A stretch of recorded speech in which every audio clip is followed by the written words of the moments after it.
किताब विपरण की रीत तो सच दा मार्ग भाग 8वां। लेखक सरदार गुरबख्श सिंह काला अफगाना। तीजे कांड दा 6वां भाग कथित देवी देवते अते माया। 7वां भाग माया ते धार्मिक आगू। 8वां भाग माया दे भिन्न भिन्न रूप। 9वां भाग त्रैगुणी माया। 10वां भाग त्रैगुणी माया दे होर नाम। 11वां भाग तुरिया अवस्था अथवा चौथा पद। 12वां भाग विपर ਦੇ ਲਿਖੇ ਗ੍ਰੰਥਾਂ ਵਿਚਲੇ ਮਾਇਆ ਦੇ ਨਾਮ ਅਤੇ ਗੁਰਬਾਣੀ ਅਤੇ 13ਵਾਂ ਭਾਗ ਮਿਥਿਆ ਰਾਜ ਜੋਬਨ ਧਨ ਮਾਲ। ਆਵਾਜ਼ ਗੁਰਜੰਟ ਸਿੰਘ ਰੂਪਵਾਲੀ। ਵਾਹਿਗੁਰੂ ਜੀ ਕਾ ਖਾਲਸਾ ਵਾਹਿਗੁਰੂ ਜੀ ਕੀ ਫਤਿਹ। ਭਾਗ 6ਵਾਂ ਕਥਿਤ ਦੇਵੀ ਦੇਵਤੇ ਅਤੇ ਮਾਇਆ। ਸਤਿਗੁਰਾਂ ਦੀ ਪ੍ਰੇਰਨਾ ਦਾ ਸਦਕਾ ਇਸ ਪੁਸਤਕ ਮਾਲਾ ਦੇ ਪਹਿਲੇ ਭਾਗ ਵਿੱਚ ਅਸੀਂ ਦੇਵੀ ਦੇਵਤਿਆਂ ਦੀ ਉਪਜ, ਉਹਨਾਂ ਦੀ ਮਾਨਤਾ ਦੀ ਅਸਲੀਅਤ ਦਾ ਪੂਰਾ ਵੇਰਵਾ ਅਤੇ ਗੁਰਬਾਣੀ ਵਿੱਚ ਉਹਨਾਂ ਦਾ ਜ਼ਿਕਰ ਆਉਣ ਦੇ ਕਾਰਨ ਬਾਰੇ ਵਿਸਥਾਰ ਨਾਲ ਲਿਖ ਚੁੱਕੇ ਹਾਂ। ਇੱਥੇ ਅਸਾਂ ਉਹਨਾਂ ਗੁਰਬਾਣੀ ਸ਼ਬਦਾਂ ਦੀ ਵਿਚਾਰ ਕਰਨੀ ਹੈ ਜਿਨ੍ਹਾਂ ਦੁਆਰਾ ਦੇਵੀ ਦੇਵਤਿਆਂ ਨੂੰ ਮਾਇਆ ਦੇ ਹੱਥੋਂ ਖੱਜਲ ਖੁਆਰ ਹੁੰਦੇ ਦਰਸਾ ਕੇ ਸਾਨੂੰ ਸਮਝਾਇਆ ਗਿਆ ਹੈ ਕਿ ਕਥਿਤ ਦੇਵੀ ਦੇਵਤੇ ਮਾਇਆ ਦੇ ਹੱਥੋਂ ਮਨੁੱਖ ਵਾਂਗ ਹੀ ਆਤੁਰ ਹਨ। ਮਾਇਆ ਤੋਂ ਨਿਰਲੇਪ ਕੇਵਲ ਅਕਾਲ ਪੁਰਖ ਹੈ। ਇਸ ਲਈ ਪ੍ਰਭੂ ਤੋਂ ਬਿਨਾਂ ਕਿਸੇ ਹੋਰ ਦਾ ਆਸਰਾ ਨਹੀਂ ਤੱਕਣਾ ਚਾਹੀਦਾ। ਜਿਨ੍ਹਾਂ ਦੇਵੀ ਦੇਵਤਿਆਂ ਅਥਵਾ ਕਥਿਤ ਭਗਵਾਨਾਂ ਦੀ ਪੂਜਾ ਸੰਸਾਰ ਵਿੱਚ ਹੋ ਰਹੀ ਹੈ, ਇਹ ਮਾਇਆ ਦਾ ਹੀ ਮਨਮੋਹਣਾ ਰੂਪ ਹੈ। ਸਵਾਦਲੀ ਗੱਲ ਹੈ ਕਿ ਸਤਿਗੁਰਾਂ ਦੇ ਫਰਮਾਨ ਅਨੁਸਾਰ ਮਾਇਆ ਦੇ ਇਸ ਮਨਮੋਹਣੇ ਰੂਪ ਦੀ ਜਨਮਦਾਤੀ ਵੀ ਮਾਇਆ ਹੀ ਹੈ। ਦੇਵੀ ਦੇਵਾ ਮੂਲ ਹੈ ਮਾਇਆ, ਸਿਮਰਤ ਸਾਸਤ ਜਿਨ ਉਪਾਇਆ, ਕਾਮ ਕ੍ਰੋਧ ਪਸਰਿਆ ਸੰਸਾਰੇ, ਆਏ ਜਾਏ ਦੁੱਖ ਪਾਵਣਿਆ। ਪੰਨਾ 129। ਦੁੱਖਾਂ ਸੁੱਖਾਂ ਦੀ ਜਨਮਦਾਤੀ ਮਾਇਆ ਹੈ। ਇਸ ਤੋਂ ਸਾਫ਼ ਹੋ ਜਾਂਦਾ ਹੈ ਕਿ ਦੁੱਖ ਸੁੱਖ ਮਾਇਆ ਦਾ ਹੀ ਰੂਪ ਹੈ। ਪ੍ਰਭੂ ਦਾ ਆਸਰਾ ਤਿਆਗ ਕੇ ਦੁੱਖਾਂ ਤੋਂ ਬਚਣ ਲਈ ਕਥਿਤ ਸਾਧਾਂ ਤੋਂ ਵਰਾਂ ਅਥਵਾ ਸ਼ੁਭ ਅਸੀਸ ਦੀ ਪ੍ਰਾਪਤੀ ਲਈ ਤਰਲੇ, ਦੇਵੀ ਦੇਵਤਿਆਂ ਨੂੰ ਅਥਵਾ ਇਸ਼ਟ ਨੂੰ ਪ੍ਰਸੰਨ ਕਰਨ ਲਈ ਧਰਮ ਕਰਮ ਜਪ ਤਪ ਆਦਿਕ ਸਾਰਾ ਕੁਝ ਵੀ ਮਾਇਆ ਹੀ ਹੈ। ਉਪਰੋਕਤ ਗੁਰੂ ਫਰਮਾਨ ਦੇ ਅਰਥ ਗੁਰਮਤਿ ਦੇ ਗਿਆਤਾ ਮਹਾਨ ਵਿਦਵਾਨ ਪ੍ਰੋਫੈਸਰ ਸਾਹਿਬ ਸਿੰਘ ਜੀ ਨੇ ਇਸ ਪ੍ਰਕਾਰ ਲਿਖੇ ਹਨ। ਅਰਥ ਗੁਰਦੇਵ ਜੀ ਫਰਮਾਨ ਕਰਦੇ ਹਨ ਕਿ ਦੇਵੀ ਦੇਵਤੇ ਰਚੇ ਜਾਣ ਦਾ ਅਸਲ ਕਾਰਨ ਦੁੱਖਾਂ ਦਾ ਭੈ ਅਤੇ ਸੁੱਖਾਂ ਦੀ ਲਾਲਸਾ ਹੈ। ਸੁੱਖਾਂ ਦੀ ਪ੍ਰਾਪਤੀ ਅਤੇ ਦੁੱਖਾਂ ਦੀ ਨਿਵਰਤੀ ਦੀ ਲਾਲਸਾ ਦੇ ਕਾਰਨ ਹੀ ਸਿਮਰਤੀਆਂ ਅਤੇ ਸ਼ਾਸਤਰਾਂ ਆਦਿ ਦੀ ਰਾਹੀਂ ਹੀ ਕਰਮ ਕਾਂਡ ਰਚੇ ਗਏ। ਸਾਰੇ ਸੰਸਾਰ ਵਿੱਚ ਹੀ ਸੁੱਖਾਂ ਦੀ ਲਾਲਸਾ ਅਤੇ ਦੁੱਖਾਂ ਤੋਂ ਡਰ ਦਾ ਜਜ਼ਬਾ ਪਸਰ ਰਿਹਾ ਹੈ, ਜਿਸ ਕਰਕੇ ਜੀਵ ਜਨਮ ਮਰਨ ਦੇ ਗੇੜ ਵਿੱਚ ਪੈ ਕੇ ਦੁੱਖ ਪਾ ਰਹੇ ਹਨ। ਸਪਸ਼ਟ ਹੈ ਕਿ ਦੇਵੀ ਦੇਵਤੇ ਆਦਿ ਸਭ ਕੁਝ ਮਾਇਆ ਦੇ ਹੀ ਰੂਪ ਹਨ ਅਤੇ ਮਨੁੱਖ ਦੀ ਲਾਲਸਾ ਤੋਂ ਜਨਮੇ ਹਨ। ਇਸ ਅਦ੍ਰਿਸ਼ਟ ਅਤੇ ਨਿਰਵਜੂਦ ਭਰਮ ਪਸਾਰੇ ਦੀ ਅਸਲੀਅਤ ਉਸ ਗੰਧਰਵ ਨਗਰੀ ਵਰਗੀ ਹੀ ਹੈ ਜਿਸ ਨੂੰ ਅੱਜ ਤੱਕ ਕਿਸੇ ਨੇ ਨਾ ਵੇਖਿਆ ਹੈ ਤੇ ਨਾ ਹੀ ਉਸ ਦੇ ਟਿਕਾਣੇ ਦਾ ਕਿਸੇ ਨੂੰ ਪਤਾ ਹੈ, ਪਰ ਅਗਿਆਨੀ ਮਨੁੱਖ ਉਸ ਦੀ ਪ੍ਰਾਪਤੀ ਦੀ ਲਾਲਸਾ ਕਰੀ ਜਾ ਰਿਹਾ ਹੈ। ਬ੍ਰਹਮਾ ਵਿਸ਼ਨ ਮਹਾਦੇਵ ਤ੍ਰੈ ਗੁਣ ਰੋਗੀ ਵਿੱਚ ਹਉਮੈ ਕਾਰ ਕਮਾਈ, ਜਿਨ ਕੀਏ ਤਿਸੇ ਨਾ ਚੇਤੇ ਬਪੁੜੇ ਹਰ ਗੁਰਮੁਖ ਸੋਝੀ ਪਾਈ। ਪੰਨਾ 735। ਅਰਥ ਪੁਰਾਣਾਂ ਦੀਆਂ ਦੱਸੀਆਂ ਕਹਾਣੀਆਂ ਅਨੁਸਾਰ ਮਾਇਆ ਦੇ 3 ਗੁਣਾਂ ਦੇ ਪ੍ਰਭਾਵ ਦੇ ਕਾਰਨ ਵੱਡੇ ਦੇਵਤੇ ਬ੍ਰਹਮਾ ਵਿਸ਼ਨੂੰ ਸ਼ਿਵ ਵੀ ਰੋਗੀ ਹੀ ਰਹੇ, ਕਿਉਂਕਿ ਉਹਨਾਂ ਨੇ ਵੀ ਹਉਮੈ ਵਿੱਚ ਹੀ ਕਾਰ ਕੀਤੀ।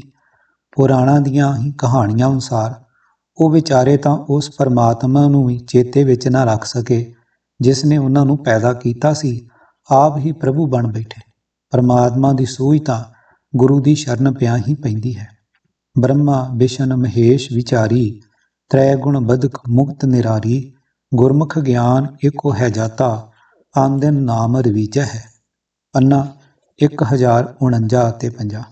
ਅਰਥ ਇਹ ਭਾਈ ਵਿਚਾਰ ਕੇ ਵੇਖ ਲਓ, ਬ੍ਰਹਮਾ ਹੋਵੇ, ਵਿਸ਼ਨੂੰ ਹੋਵੇ, ਸ਼ਿਵ ਹੋਵੇ, ਕੋਈ ਵੀ ਹੋਵੇ, ਜਿਹੜੇ ਪ੍ਰਾਣੀ ਮਾਇਆ ਦੇ 3 ਗੁਣਾਂ ਵਿੱਚ ਬੱਝੇ ਹੋਏ ਹਨ, ਆਤਮਕ ਮੌਤ ਤੋਂ ਖਲਾਸੀ ਉਹਨਾਂ ਤੋਂ ਲਾਂਭੇ ਰਹਿ ਜਾਂਦੀ ਹੈ। ਕੇਵਲ ਗੁਰਮੁਖ ਆਪਾ ਭਾਵ ਮਿਟਾ ਕੇ ਸਦਾ ਗੁਰੂ ਦੀ ਸਿੱਖਿਆ ਅਨੁਸਾਰ ਜੀਵਨ ਗੁਜ਼ਾਰਨ ਵਾਲਾ ਹੀ ਆਤਮਿਕ ਜੀਵਨ ਦੀ ਇਹ ਸੂਝ ਹਾਸਲ ਕਰਦਾ ਹੈ ਕਿ ਪਰਮਾਤਮਾ ਨੂੰ ਕਦੇ ਨਾ ਵਿਸਾਰਿਆ ਜਾਵੇ। ਜਲ ਮੈਂ ਮੀਨ ਮਾਇਆ ਕੇ ਬੇਦੇ, दीपक पतंग माया के छेदे, काम माया कुंचर को व्यापै, भुयंगम भृंग माया मैं खापै, माया ऐसी मुँह निभाई, जेते जी तेते डहकाई रहा। पंखी मृग माया महराते, साकत माखी अदक संतापे, तुरे ओष्ट माया में भेला, सिद्ध 84 माया में खेला, छे जति माया के बंदा, नवे नाथ सूरज अर चंदा, तफे रखीसर माया में सूता, माया में काल अर पंच दूता, सुवान सुआल माया में राता, बंतर चीते अर सिंगाता, मंजार गाडर अर लूंबरा, बिरख मूल माया में परा, माया अंतर भीने देव, सागर इंद्रा अर तरतेव, कह कबीर जिस उदर तिस माया, तब छूटे जब साधु पाया। पन्ना 1160। ਵਿਸ਼ੇਸ਼ ਤੌਰ 'ਤੇ ਬਾਰ-ਬਾਰ ਧਿਆਨ ਦੇਣ ਵਾਲੀ ਗੱਲ ਇਹ ਹੈ ਕਿ ਦੇਵਤੇ ਆਦਿ ਵੀ ਪਸ਼ੂ ਪੰਖੀਆਂ ਦੀ ਪੱਧਰ 'ਤੇ ਹੀ ਖਲੋਤੇ ਦਰਸਾਏ ਗਏ ਹਨ। ਸਪਸ਼ਟ ਹੈ ਕਿ ਦੇਵਤਿਆਂ ਦੀ ਕਿਸੇ ਅੱਡਰੀ ਤੇ ਵਿਸ਼ੇਸ਼ ਹਸਤੀ ਨੂੰ ਗੁਰੂ ਬਾਣੀ ਮੁੱਢੋਂ ਹੀ ਕੋਈ ਮਹੱਤਤਾ ਨਹੀਂ ਦਿੰਦੀ। ਮੰਨ ਲਓ ਜੇ ਕੋਈ ਅਜਿਹੀ ਹਸਤੀ ਹੈ ਵੀ ਤਾਂ ਉਹ ਕੁੱਤੇ, ਬਾਂਦਰ ਅਥਵਾ ਲੂੰਬੜ ਆਦਿਕ ਪਸ਼ੂਆਂ ਦੀ ਪੱਧਰ 'ਤੇ ਹੀ ਹੈ। ਸ੍ਰੀ ਗੁਰੂ ਗ੍ਰੰਥ ਸਾਹਿਬ ਜੀ ਦਾ ਸਿੱਖ ਕਿਸੇ ਦੇਵੀ ਦੇਵਤੇ ਪ੍ਰਤੀ ਕਿਸੇ ਪ੍ਰਕਾਰ ਦੀ ਵੀ ਜੇ ਸ਼ਰਧਾ ਬਣਾਉਂਦਾ ਹੈ ਤਾਂ ਉਹ ਵਿਪਰਨ ਦੀ ਰੀਤ ਦਾ ਧਾਰਨੀ ਹੋਣ ਦਾ ਅਪਰਾਧ ਕਰਦਾ ਹੈ। ਸਤਿਗੁਰਾਂ ਦੀ ਨਜ਼ਰ ਵਿੱਚ ਉਹ ਬੇਪਰਤੀਤਾ ਹੈ। ਭਾਗ 7ਵਾਂ। ਮਾਇਆ ਅਤੇ ਧਾਰਮਿਕ ਆਗੂ। ਲੋਕਾਂ ਨੂੰ ਮੱਤਾਂ ਦੇਣ ਵਾਲੇ ਧਾਰਮਿਕ ਪ੍ਰਚਾਰਕ, ਡੇਰੇਦਾਰ ਸਾਧ, ਸਿੱਧ ਆਦਿ ਸਭ ਦੇ ਸਭ ਮਾਇਆ ਦੇ ਮੋਹ ਤੋਂ ਖਲਾਸੀ ਨਹੀਂ ਪਾ ਸਕੇ ਅਤੇ ਮਾਇਆ ਦੇ ਮੋਹ ਜਾਲ ਵਿੱਚ ਫਸੇ ਖੁਆਰ ਹੋ ਰਹੇ ਹਨ। पंडित जोत की सब पढ़ पढ़ कूक दे, किस पे करें पुकारा राम, माया मोह अंतर मल लागे, माया के व्यापारा राम, माया के व्यापारा जगत प्यारा, आवन जान दुख पाई, बिखका कीड़ा बिख स्यों लागा, बिष्टा महे समाई, जो तुर लिखिया सोई कमावै, कोई न मेटन हारा, नानक नाम रते तिन सदा सुख पाया, होर मूर्ख कूक मूए गवारा। ਪੰਨਾ 571। ਅਰਥ ਪੰਡਤ ਅਤੇ ਜੋਤਸ਼ੀ ਇਹ ਸਾਰੇ ਧਰਮ ਦੀਆਂ ਅਥਵਾ ਜੋਤਿਸ਼ ਦੀਆਂ ਪੁਸਤਕਾਂ ਪੜ੍ਹ ਪੜ੍ਹ ਕੇ ਉੱਚੀ ਉੱਚੀ ਹੋਰਨਾਂ ਨੂੰ ਉਪਦੇਸ਼ ਕਰਦੇ ਹਨ, ਪਰ ਇਹ ਉਪਦੇਸ਼ ਰੂਪੀ ਫੋਕੀ ਕੂਕ ਪੁਕਾਰ ਕਿਸ ਨੂੰ ਸੁਣਾਉਂਦੇ ਹਨ? ਇਹਨਾਂ ਦੇ ਆਪਣੇ ਅੰਦਰ ਤਾਂ ਮਾਇਆ ਦਾ ਮੋਹ ਠਾਠਾਂ ਮਾਰ ਰਿਹਾ ਹੈ। ਇਹਨਾਂ ਦਾ ਆਪਣੇ ਮਨ ਵਿੱਚ ਤਾਂ ਮਾਇਆ ਦੀ ਮੈਲ ਲੱਗੀ ਰਹਿੰਦੀ ਹੈ। ਇਹਨਾਂ ਦੇ ਸਾਰੇ ਉਪਦੇਸ਼ ਮਾਇਆ ਦੇ ਹੀ ਵਪਾਰ ਹਨ। ਅਜਿਹੇ ਮਨੁੱਖ ਨੂੰ ਜਗਤ ਵਿੱਚ ਇਹ ਸਾਰੇ ਧਰਮ ਉਪਦੇਸ਼ ਮਾਇਆ ਦੇ ਵਪਾਰ ਵਾਂਗ ਹੀ ਪਿਆਰੇ ਹਨ। ਹੋਰਨਾਂ ਨੂੰ ਉਪਦੇਸ਼ ਕਰਦਾ ਹੈ ਪਰ ਆਪ ਅਜਿਹੀ ਕਰਤੂਤ ਕਰ ਰਿਹਾ ਹੈ ਜਿਸ ਤੋਂ ਸਦਾ ਜਨਮ ਮਰਨ ਦੇ ਗੇੜ ਵਿੱਚ ਪਿਆ ਦੁੱਖ ਪਾਉਂਦਾ ਹੈ।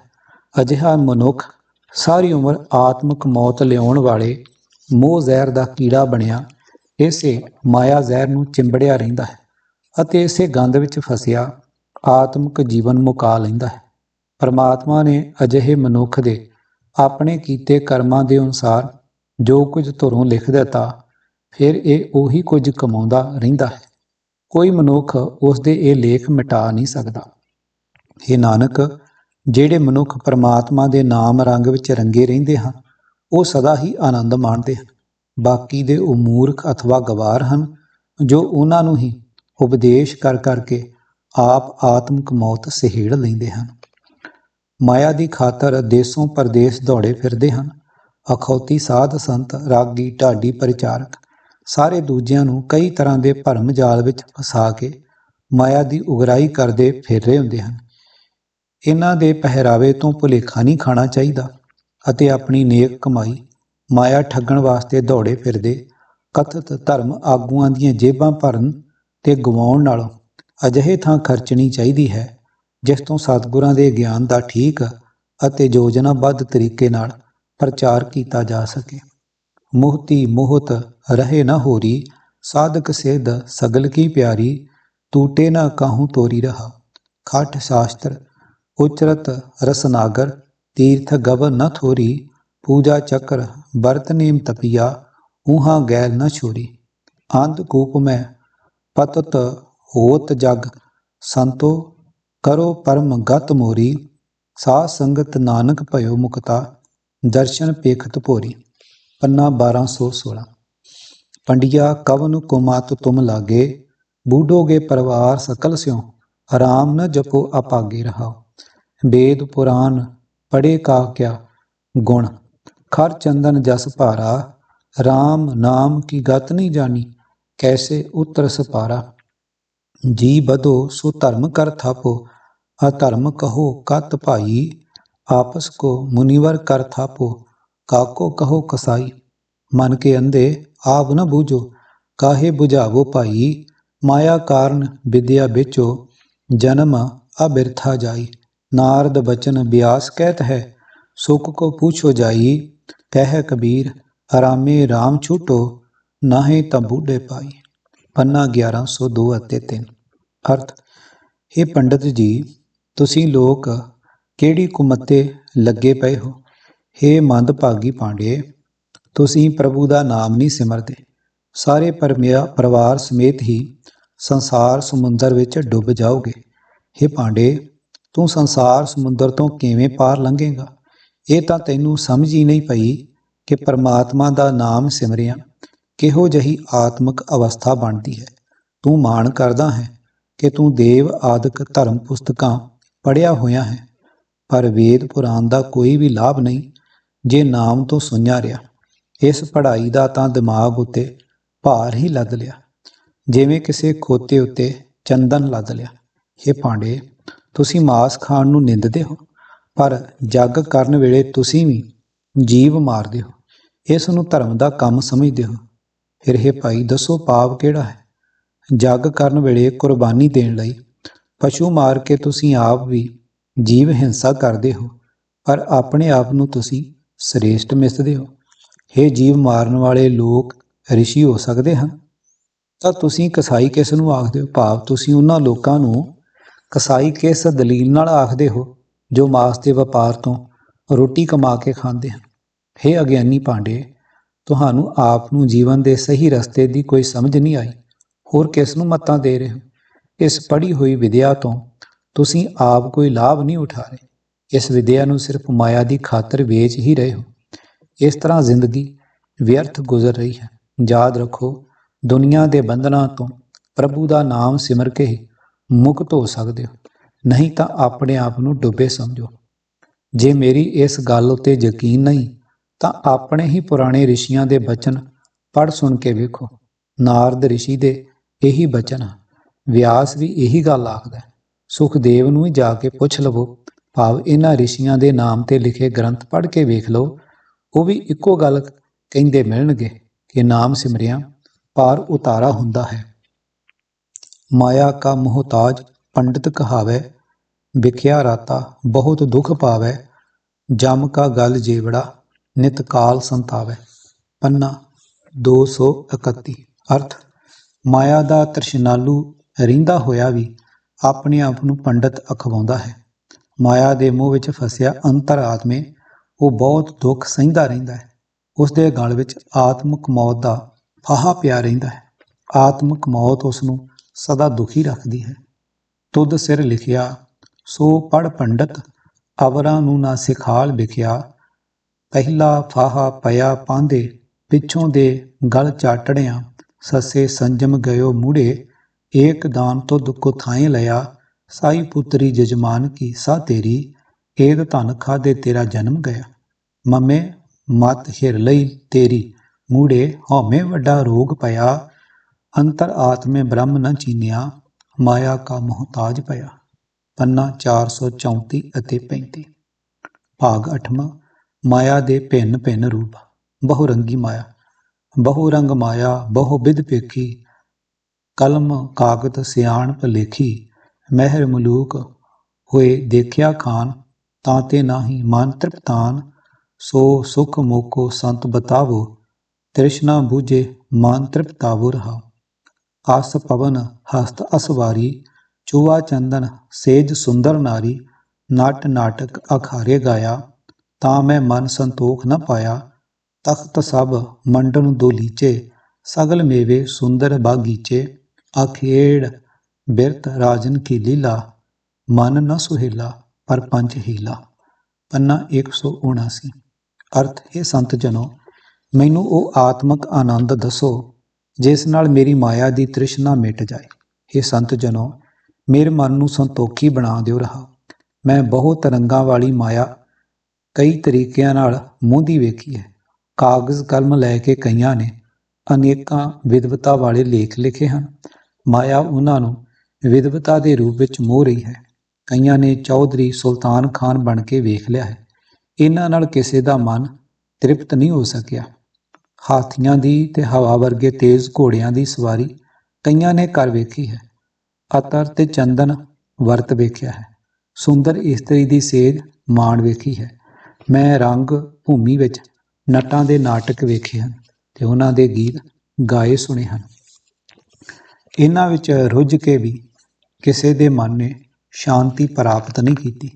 ਰਾਜ ਦਰਬਾਰ ਦੀਆਂ ਸਜਾਵਟਾਂ, ਤਖਤ ਉੱਤੇ ਬੈਠਣਾ, ਦੁਲੀਚੇ, ਸਭ ਕਿਸਮਾਂ ਦੇ ਫਲ, ਸੁੰਦਰ ਫੁਲਵਾੜੀਆਂ, ਸ਼ਿਕਾਰ ਖੇਡਣ ਵਾਲੀ ਰੁਚੀ, ਰਾਜਿਆਂ ਦੀਆਂ ਖੇਡਾਂ, ਇਹਨਾਂ ਸਭਨਾਂ ਨਾਲ ਵੀ ਮਨ ਸੁਖੀ ਨਹੀਂ ਹੁੰਦਾ।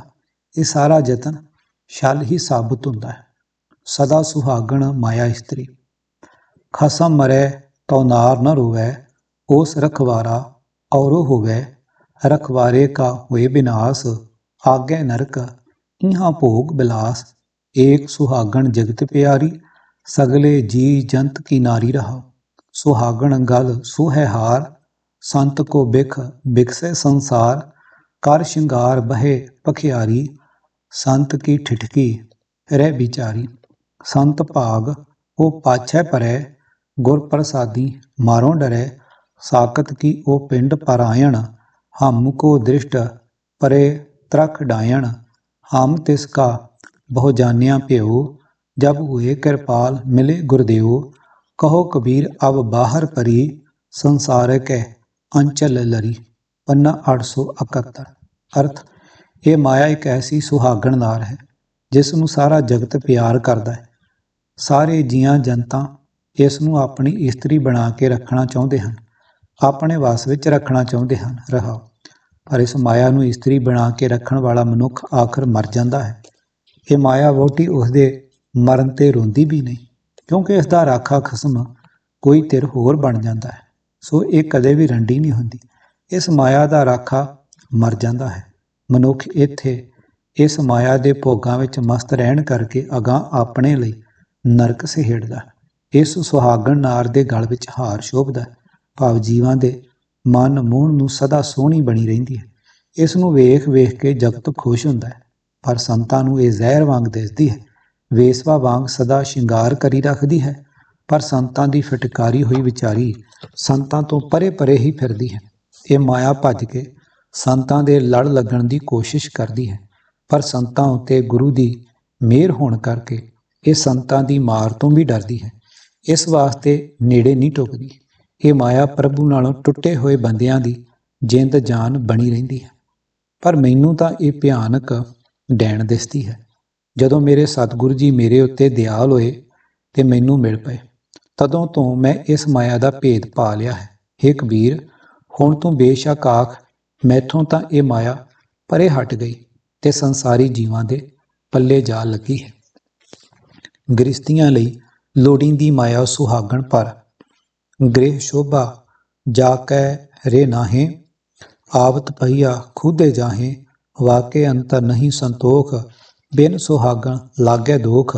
ਧਨ ਸੁਹਾਗਣ ਮਹਾਪਵੀਤ, ਤਪੇ ਤਪੀਸਰ ਡੋਲੇ ਚੀਤ ਰਹਾ। ਸੁਹਾਗਣ ਕਿਰਪਨ ਕੀ ਪੂਤੀ, ਸੇਵਕ ਤਜ ਜਗਤ ਸਿਉ ਸੂਤੀ। ਸਾਧੂ ਕੈ ਠਾਂਡੀ ਦਰਬਾਰ, ਸ਼ਰਨ ਤੇਰੀ ਮੋਕੋ ਨਿਸਤਾਰ।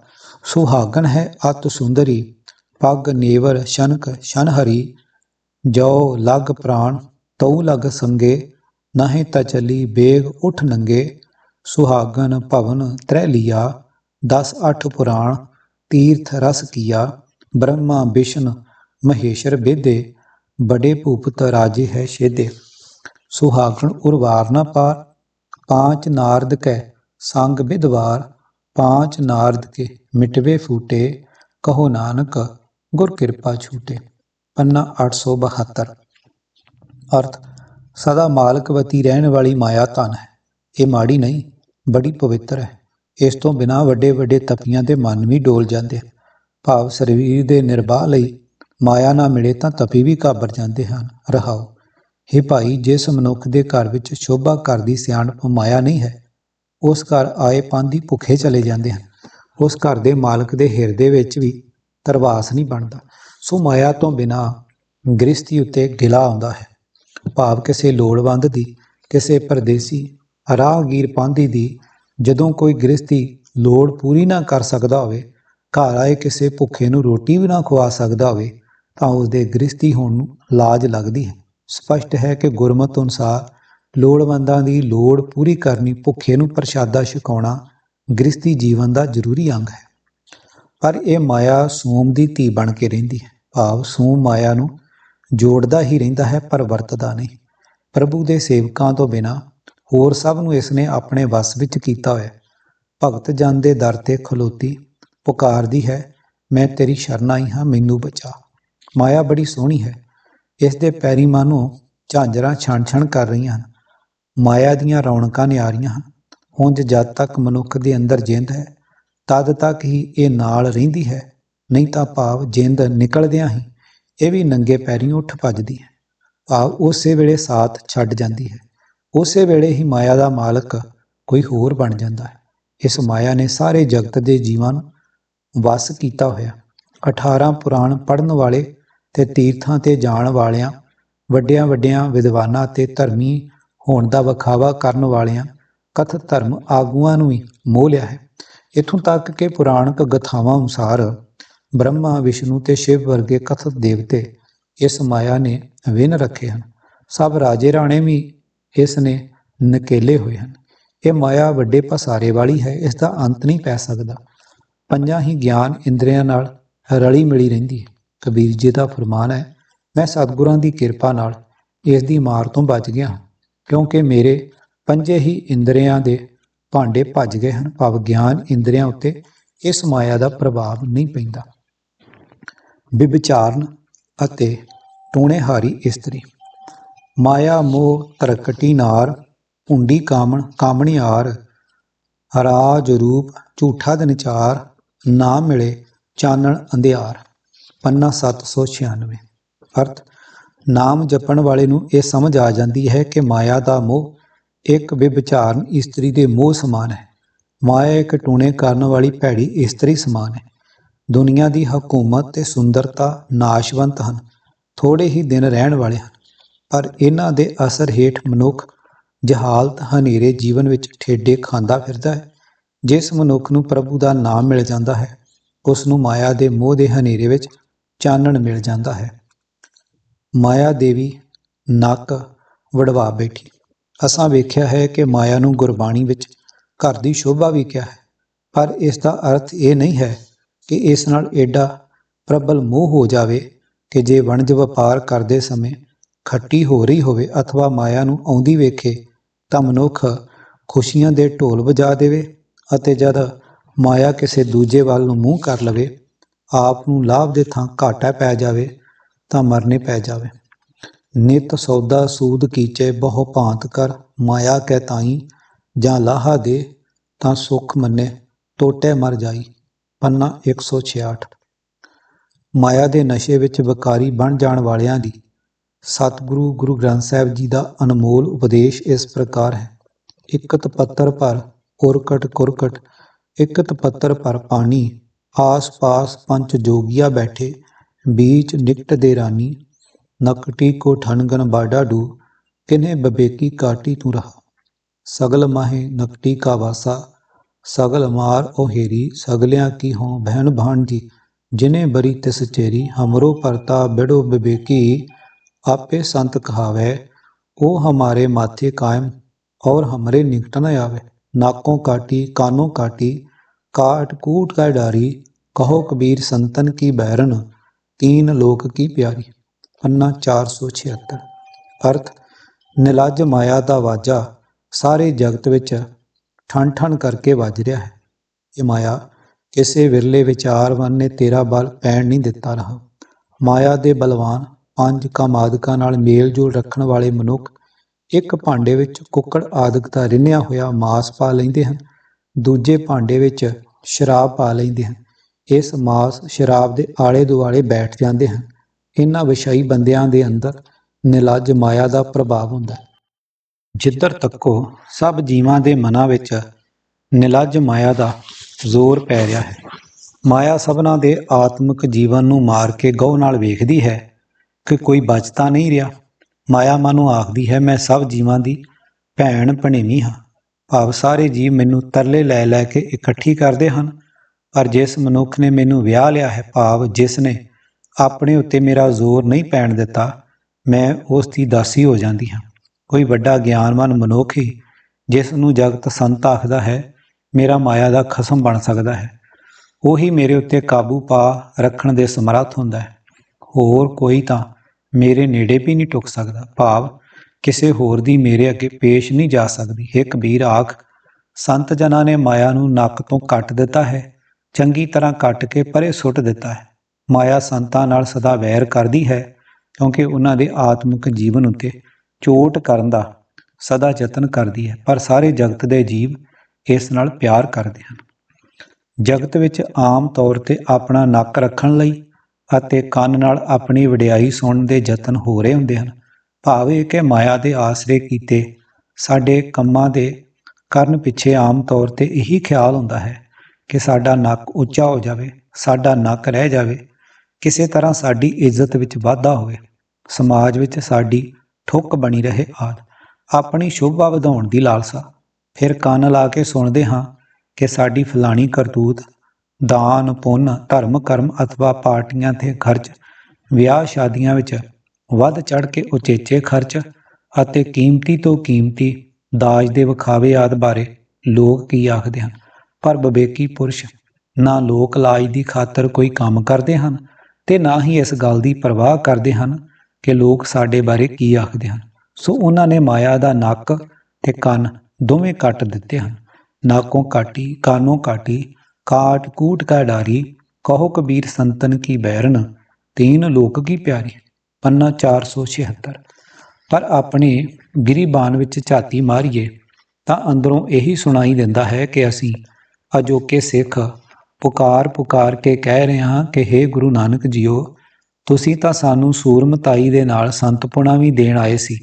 ਹੇ ਗੁਰੂ ਨਾਨਕ ਸਾਹਿਬ ਜੀਓ, ਸਾਨੂੰ ਸੰਤ ਬਣਾ ਦੇਣ ਲਈ ਤੁਸਾਂ ਘਾਲ ਵੀ ਬੇਅੰਤ ਘਾਲੀ, ਪਰ ਮਾਇਆ ਮੋਹ ਦੇ ਕਾਰਨ ਅਸਾਂ ਹੰਕਾਰ ਗ੍ਰਸਿਆਂ ਨੇ ਆਪਸ ਵਿੱਚ ਜਾਂ ਕਿਸੇ ਦੂਜੇ ਦੇ ਗਲ ਪੈ ਕੇ ਲੜ ਮਰਨ ਵਾਲੀ ਸੂਰਮਤਾਈ ਤਾਂ ਸਾਂਭ ਲਈ, ਪਰ ਸੰਤ ਪੁਣੇ ਦੇ ਨੇੜੇ ਰਹਿਣਾ ਸਾਡੇ ਲਈ ਵਾਧੂ ਦਾ ਝੰਜਟ ਬਣ ਚੁੱਕਾ ਹੈ।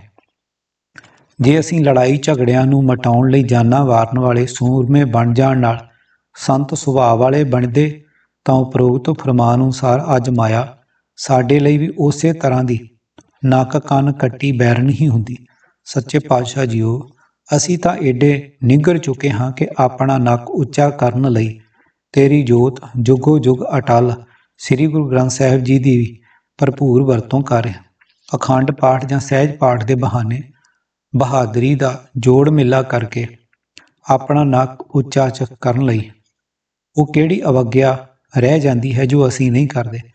ਅਸੀਂ ਤੇਰੀ ਬਾਣੀ ਦੀ ਵਿਚਾਰ ਨਾਲ ਜੁੜਨ ਦੇ ਥਾਂ ਉਸੇ ਧੁਰਕੀ ਬਾਣੀ ਨੂੰ ਹੀ ਆਪਣੀ ਖੱਟੀ ਦਾ ਸਾਧਨ ਬਣਾ ਲਿਆ ਹੈ, ਜਿਹੜੀ ਸਾਡੇ ਸਾਰੇ ਚਿੰਤਾ ਚੋਰੇ ਮਿਟਾਉਣ ਲਈ ਆਈ ਸੀ।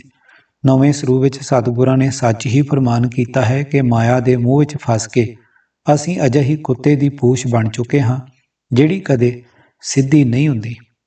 ਜਹ ਮੈਂ ਨਾਕ ਨਾ ਕਹਿਓ ਕਰੈ, ਸੀਖ ਸਿਖਾਏ ਰਹਿਓ ਆਪਣੀ ਸੀ, ਦੁਰਮਤ ਤੇ ਨਾ ਟਰੈ ਰਹਾ। ਮਦ ਮਾਇਆ ਕੈ ਭਇਓ ਬਾਵਰੋ, ਹਰ ਜਸ ਨਹਿ ਉਚਰੈ, ਕਰ ਪਰਪੰਚ ਜਗਤ ਕੋ ਡਹਿ ਕੈ, ਆਪਨੋ ਉਦਰ ਭਰੈ।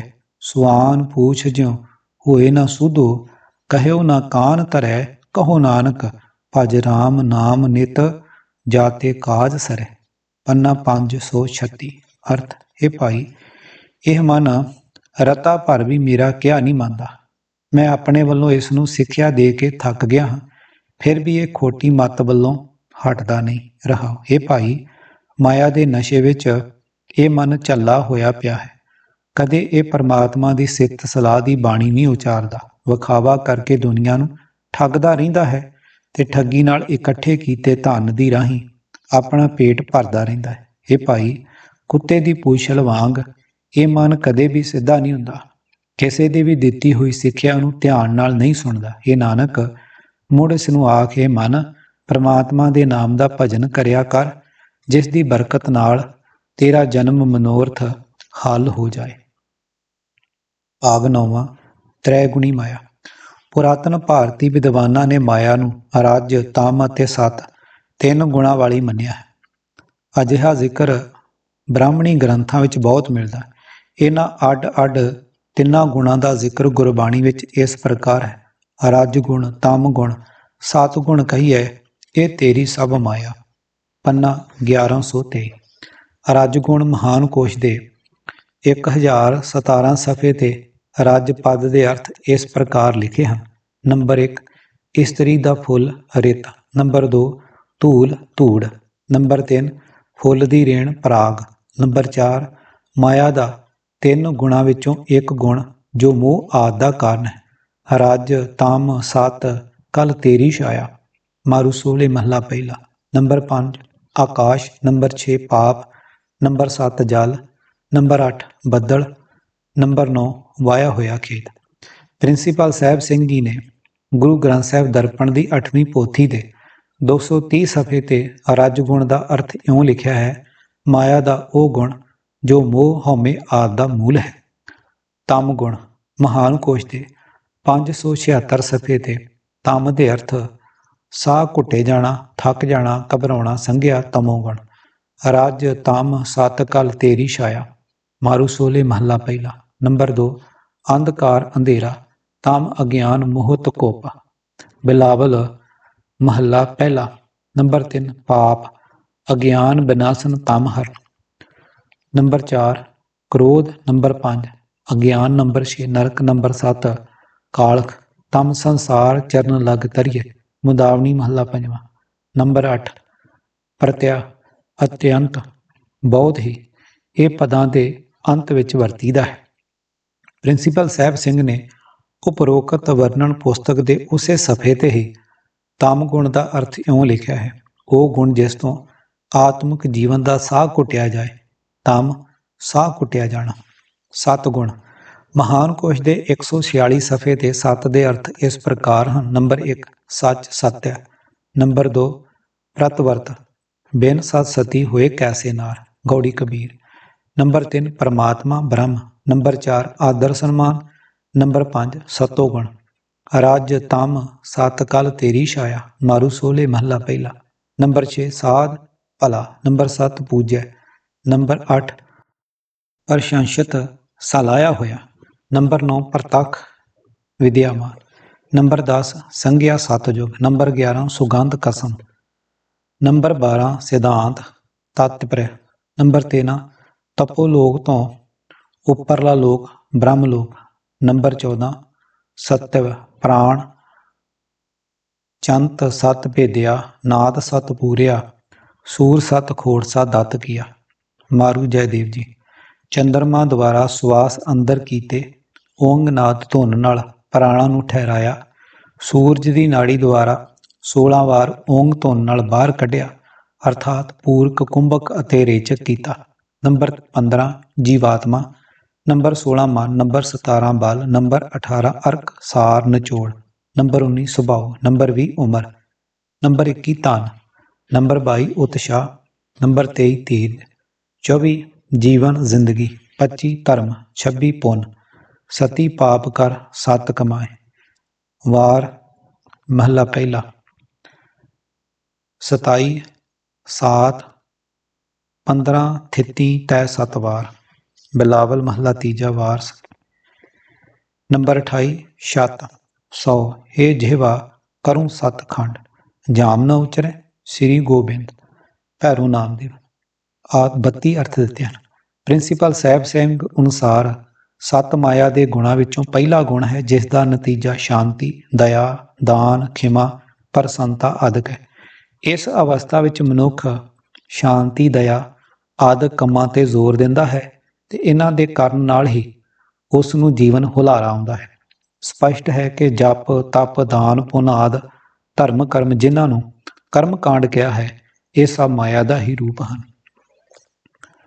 ਤ੍ਰਿਤੀਆ ਤ੍ਰੈ ਗੁਣ ਵਿਖੇ ਫਲ, ਕਬ ਉੱਤਮ ਕਬ ਨੀਚ, ਨਰਕ ਸੁਰਗ ਭਰਮ ਤੋ ਘਣੋ, ਸਦਾ ਸੰਘਾਰੈ ਮੀਚ। ਹਰਖ ਸੋਗ ਸਹਸਾ ਸੰਸਾਰ, ਹਉ ਕਰਤ ਬਿਹਾਏ, ਜਿਨ ਕੀਏ ਤਿਸੇ ਨਾ ਜਾਣਨੀ, ਚਿਤਵੇਂ ਅਨਕ ਉਪਾਏ। ਆਦ ਬਿਆਦ ਉਪਾਦ ਰਸ, ਕਬੂ ਨ ਟੂਟੈ ਤਾਪ, ਪਾਰ ਬ੍ਰਹਮ ਪੂਰਨ ਧਨੀ, ਨਹਿ ਬੂਝੇ ਪ੍ਰਤਾਪ। ਮੋਹ ਭਰਮ ਬੂਢਤ ਘਣੋ, ਮਹਾ ਨਰਕ ਮੈਂ ਵਾਸ, ਕਰ ਕਿਰਪਾ ਪ੍ਰਭ ਰਾਖ ਲੈ, ਨਾਨਕ ਤੇਰੀ ਆਸ। ਪੰਨਾ 297। ਅਰਥ, ਮਾਇਆ ਦੇ ਤਿੰਨਾਂ ਗੁਣਾਂ ਦੇ ਪ੍ਰਭਾਵ ਹੇਠ ਜੀਵਾਂ ਨੂੰ ਵਿਸ਼ੇ ਵਿਕਾਰ ਰੂਪ ਫਲ ਹੀ ਮਿਲਦੇ ਹਨ। ਕਦੇ ਕੋਈ ਥੋੜ੍ਹੇ ਚਿਰ ਲਈ ਚੰਗੀ ਅਵਸਥਾ ਮਾਣਦੇ ਹਨ, ਕਦੇ ਨੀਵੀਂ ਅਵਸਥਾ ਵਿੱਚ ਡਿੱਗ ਪੈਂਦੇ ਹਨ। ਜੀਵਾਂ ਨੂੰ ਨਰਕ ਸੁਰਗ ਦੁੱਖ ਸੁੱਖ ਭੋਗਣੇ ਪੈਂਦੇ ਹਨ।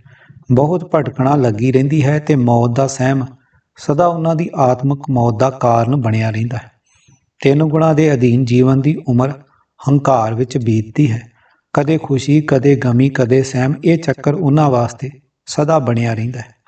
ਜਿਸ ਪਰਮਾਤਮਾ ਨੇ ਪੈਦਾ ਕੀਤਾ ਹੈ ਉਸ ਨਾਲ ਡੂੰਘੀ ਸਾਂਝ ਨਹੀਂ ਪਾਉਂਦੇ ਤੇ ਤੀਰਥ ਇਸ਼ਨਾਨ ਆਦਿਕ ਹੋਰ ਧਾਰਮਿਕ ਯਤਨ ਉਹ ਸਦਾ ਸੋਚਦੇ ਰਹਿੰਦੇ ਹਨ।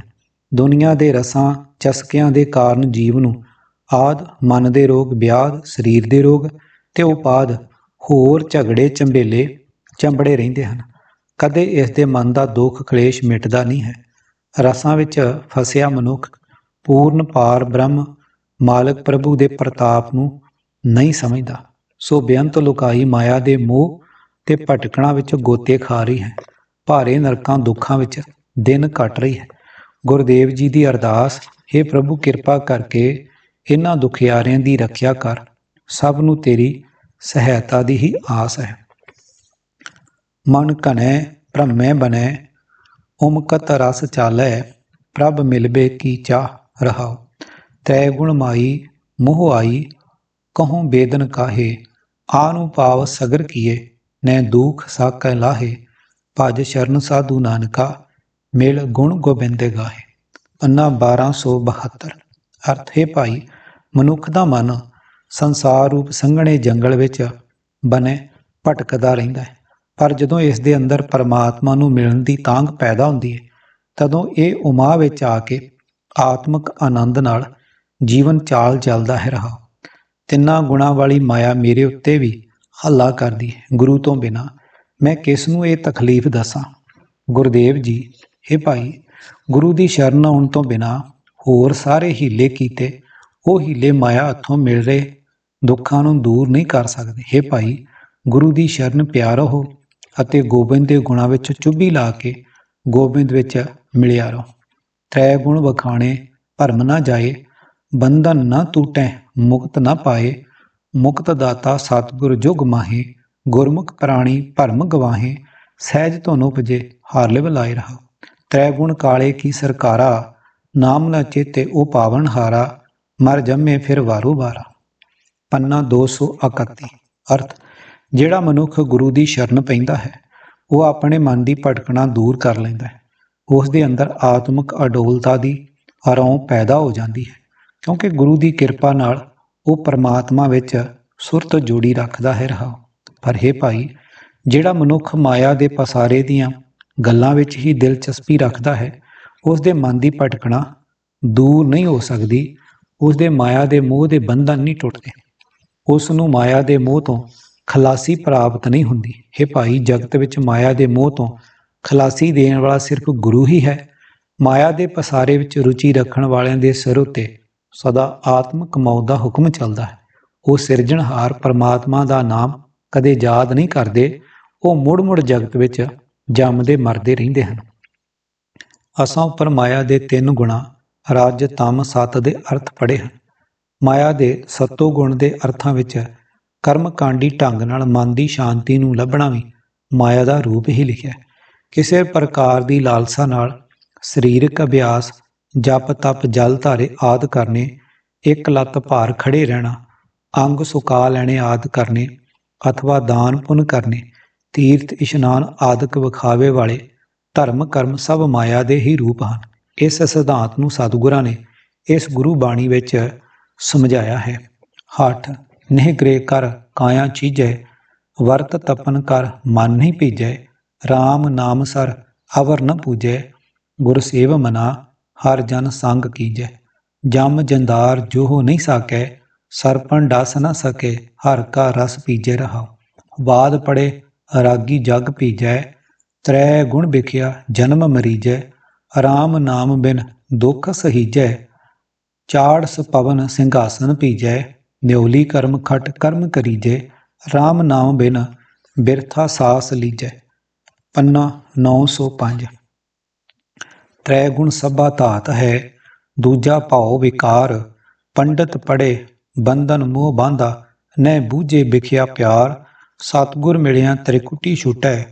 ਚੌਥੇ ਪਦ ਮੁਕਤ ਦੁਆਰ। ਪੰਨਾ 33। ਅਰਥ ਤਿੰਨਾਂ ਗੁਣਾਂ ਦੇ ਅਧੀਨ ਰਹਿ ਕੇ ਕੰਮ ਕਰਨੇ। ਇਹ ਸਾਰਾ ਧਾਤ ਮਾਇਆ ਦਾ ਹੀ ਪ੍ਰਭਾਵ ਹੈ ਤੇ ਮਾਇਆ ਦਾ ਪਿਆਰ ਮਨ ਵਿੱਚ ਵਿਕਾਰ ਹੀ ਪੈਦਾ ਕਰਦਾ ਹੈ। ਮਾਇਆ ਦੇ ਬੰਧਨਾਂ ਵਿੱਚ ਮਾਇਆ ਦੇ ਮੋਹ ਦਾ ਬੱਝਾ ਹੋਇਆ ਪੰਡਤ ਧਰਮ ਪੁਸਤਕਾਂ ਪੜ੍ਹਦਾ ਹੈ, ਪਰ ਮਾਇਆ ਦੇ ਪਿਆਰ ਵਿੱਚ ਫਸਿਆ ਰਹਿਣ ਕਰਕੇ ਉਹ ਜੀਵਨ ਦਾ ਸਹੀ ਰਸਤਾ ਨਹੀਂ ਸਮਝ ਸਕਦਾ। ਜੇ ਸਤਿਗੁਰ ਮਿਲ ਪਵੇ ਤਾਂ ਮਾਇਆ ਮੋਹ ਦੇ ਕਾਰਨ ਪੈਦਾ ਹੋਈ ਅੰਦਰਲੀ ਖਿਝ ਦੂਰ ਹੋ ਜਾਂਦੀ ਹੈ। ਮਾਇਆ ਦੇ 3 ਗੁਣਾਂ ਤੋਂ ਉਤਲੇ ਆਤਮਿਕ ਦਰਜੇ ਵਿੱਚ ਪਹੁੰਚਿਆਂ ਮਾਇਆ ਦੇ ਮੋਹ ਤੋਂ ਖਲਾਸੀ ਦਾ ਦਰਵਾਜ਼ਾ ਲੱਭ ਪੈਂਦਾ ਹੈ। ਭਾਗ 10ਵਾਂ। ਤ੍ਰੈਗੁਣੀ ਮਾਇਆ ਦੇ ਹੋਰਨਾਂ। ਤਿੰਨਾਂ ਗੁਣਾਂ ਵਾਲੀ ਤ੍ਰੈਗੁਣੀ ਮਾਇਆ ਨੂੰ ਗੁਰਬਾਣੀ ਵਿੱਚ 3 ਗੁਣਾ ਵੀ ਲਿਖਿਆ ਹੈ, ਜਿਵੇਂ 3 ਗੁਣਾ ਇੱਕ ਸਖਤ ਉਪਾਇਆ। ਮਹਾ ਮਾਇਆ ਤਾਕੀ ਹੈ ਛਾਇਆ। ਅਛਲ ਅਛੇਦ ਅਭੇਦ ਦਇਆਲ। ਦੀਨ ਦਿਆਲ ਸਦਾ ਕਿਰਪਾਲ। ਤਾਕੀ ਗਾਤਮਿਤ ਕਛੂ ਨਾ ਪਾਏ। ਨਾਨਕ ਤਾਕੈ ਬਲ ਬਲ ਜਾਏ। ਪੰਨਾ 868। ਅਰਥ ਇਹ ਤਿੰਨਾਂ ਗੁਣਾਂ ਵਾਲੀ ਸਖਤ ਮਾਇਆ ਜੋ ਬੜੀ ਵੱਡੀ ਮਾਇਆ ਮਹਾ ਮਾਇਆ ਹੈ, ਇਹ ਸਾਰੀ ਉਸ ਪ੍ਰਭੂ ਦੀ ਛਾਂ ਮਾਤਰ ਹੈ। ਭਾਵੇਂ ਸਾਰਾ ਮਾਇਆ ਦਾ ਬੇਅੰਤ ਪਸਾਰਾ, ਇਹ ਸਾਰਾ ਸੰਸਾਰ ਉਸ ਇੱਕ ਪ੍ਰਭੂ ਤੋਂ ਹੀ ਉਪਜਿਆ ਹੈ।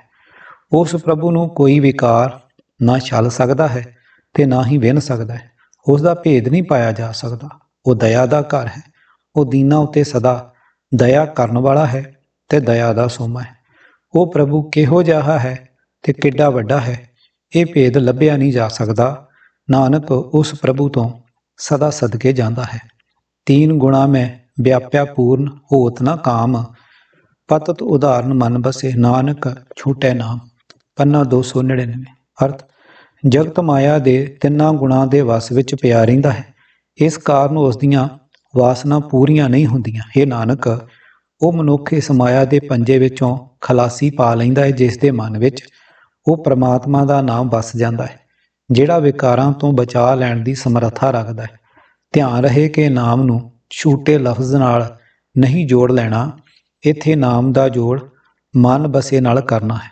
ਕਵਿਤਾ ਦਾ ਤੋਲ ਪੂਰਾ ਰੱਖਣ ਲਈ ਲਫ਼ਜ਼ਾਂ ਦੀ ਵਰਤੋਂ ਵਾਰਤਕ ਢੰਗ ਅਨੁਸਾਰ ਨਹੀਂ ਕੀਤੀ ਜਾ ਸਕਦੀ। 3 ਸੰਗਿਆ। 3 ਸੰਗਿਆ ਕਰ ਦੇਹੀ ਕੀਨੀ। ਜਲ ਕੂਕਰ ਪਸਮੇਹੀ। ਹੋਏ ਆਮਰੋ ਗ੍ਰਹਿ ਮੈਂ ਬੈਠਾ। ਕਰਨ ਕਾਰਨ ਬਿਸਰੋਹੀ। ਪੰਨਾ 609। ਅਰਥ ਪਰਮਾਤਮਾ ਨੇ ਮਾਇਆ ਦੇ 3 ਗੁਣਾਂ ਦੇ ਅਸਰ ਹੇਠ ਰਹਿਣ ਵਾਲਾ ਮਨੁੱਖਾ ਸਰੀਰ ਬਣਾ ਦਿੱਤਾ। ਇਹ ਅੰਤ ਨੂੰ ਪਾਣੀ ਦੇ ਕੁੱਤਿਆਂ ਆਦਿ ਪਸ਼ੂਆਂ ਦੇ ਖਾਣ ਲਈ ਉਹਨਾਂ ਗੋਚਰਾ ਜਾਂ ਮਿੱਟੀ ਦੇ ਹਵਾਲੇ ਹੋ ਜਾਂਦਾ ਹੈ। ਤੂੰ ਸਰੀਰ ਘਰ ਵਿੱਚ ਆਪਣੇ ਆਪ ਨੂੰ ਅਮਰ ਸਮਝ ਕੇ ਬੈਠਾ ਰਹਿੰਦਾ ਹੈ ਤੇ ਜਗਤ ਦੇ ਮੂਲ ਪਰਮਾਤਮਾ ਨੂੰ ਭੁਲਾ ਰਿਹਾ ਹੈ। 3 ਛੰਦੇ ਖੇਲ ਆਛੈ। ਰਹਾਉ। ਕੁੰਭਾਰ ਕੇ ਘਰ ਹਾਂਡੀ ਆਛੈ। ਰਾਜਾ ਕੇ ਘਰ ਸਾਂਡੀ ਗੋ। ਬਾਹਮਣ ਕੇ ਘਰ ਰਾਂਡੀ ਆਛੈ। ਰਾਂਡੀ ਸਾਂਡੀ ਹਾਂਡੀ ਗੋ। ਪੰਨਾ 718। ਅਰਥ ਪਰਮਾਤਮਾ ਦਾ ਰਚਿਆ ਹੋਇਆ ਇਹ ਜਗਤ ਤ੍ਰੈਗੁਣੀ ਸੁਭਾਅ ਦਾ ਤਮਾਸ਼ਾ ਹੈ। ਰਹਾਉ। ਸਧਾਰਨ ਤੌਰ ਤੇ ਘੁਮਿਆਰ ਦੇ ਘਰ ਹਾਂਡੀ ਭਾਵ ਮਿੱਟੀ ਦੇ ਬਣਾਏ ਭਾਂਡੇ ਰੂਪ ਹਾਂਡੀ ਮਿਲਦੀ ਹੈ।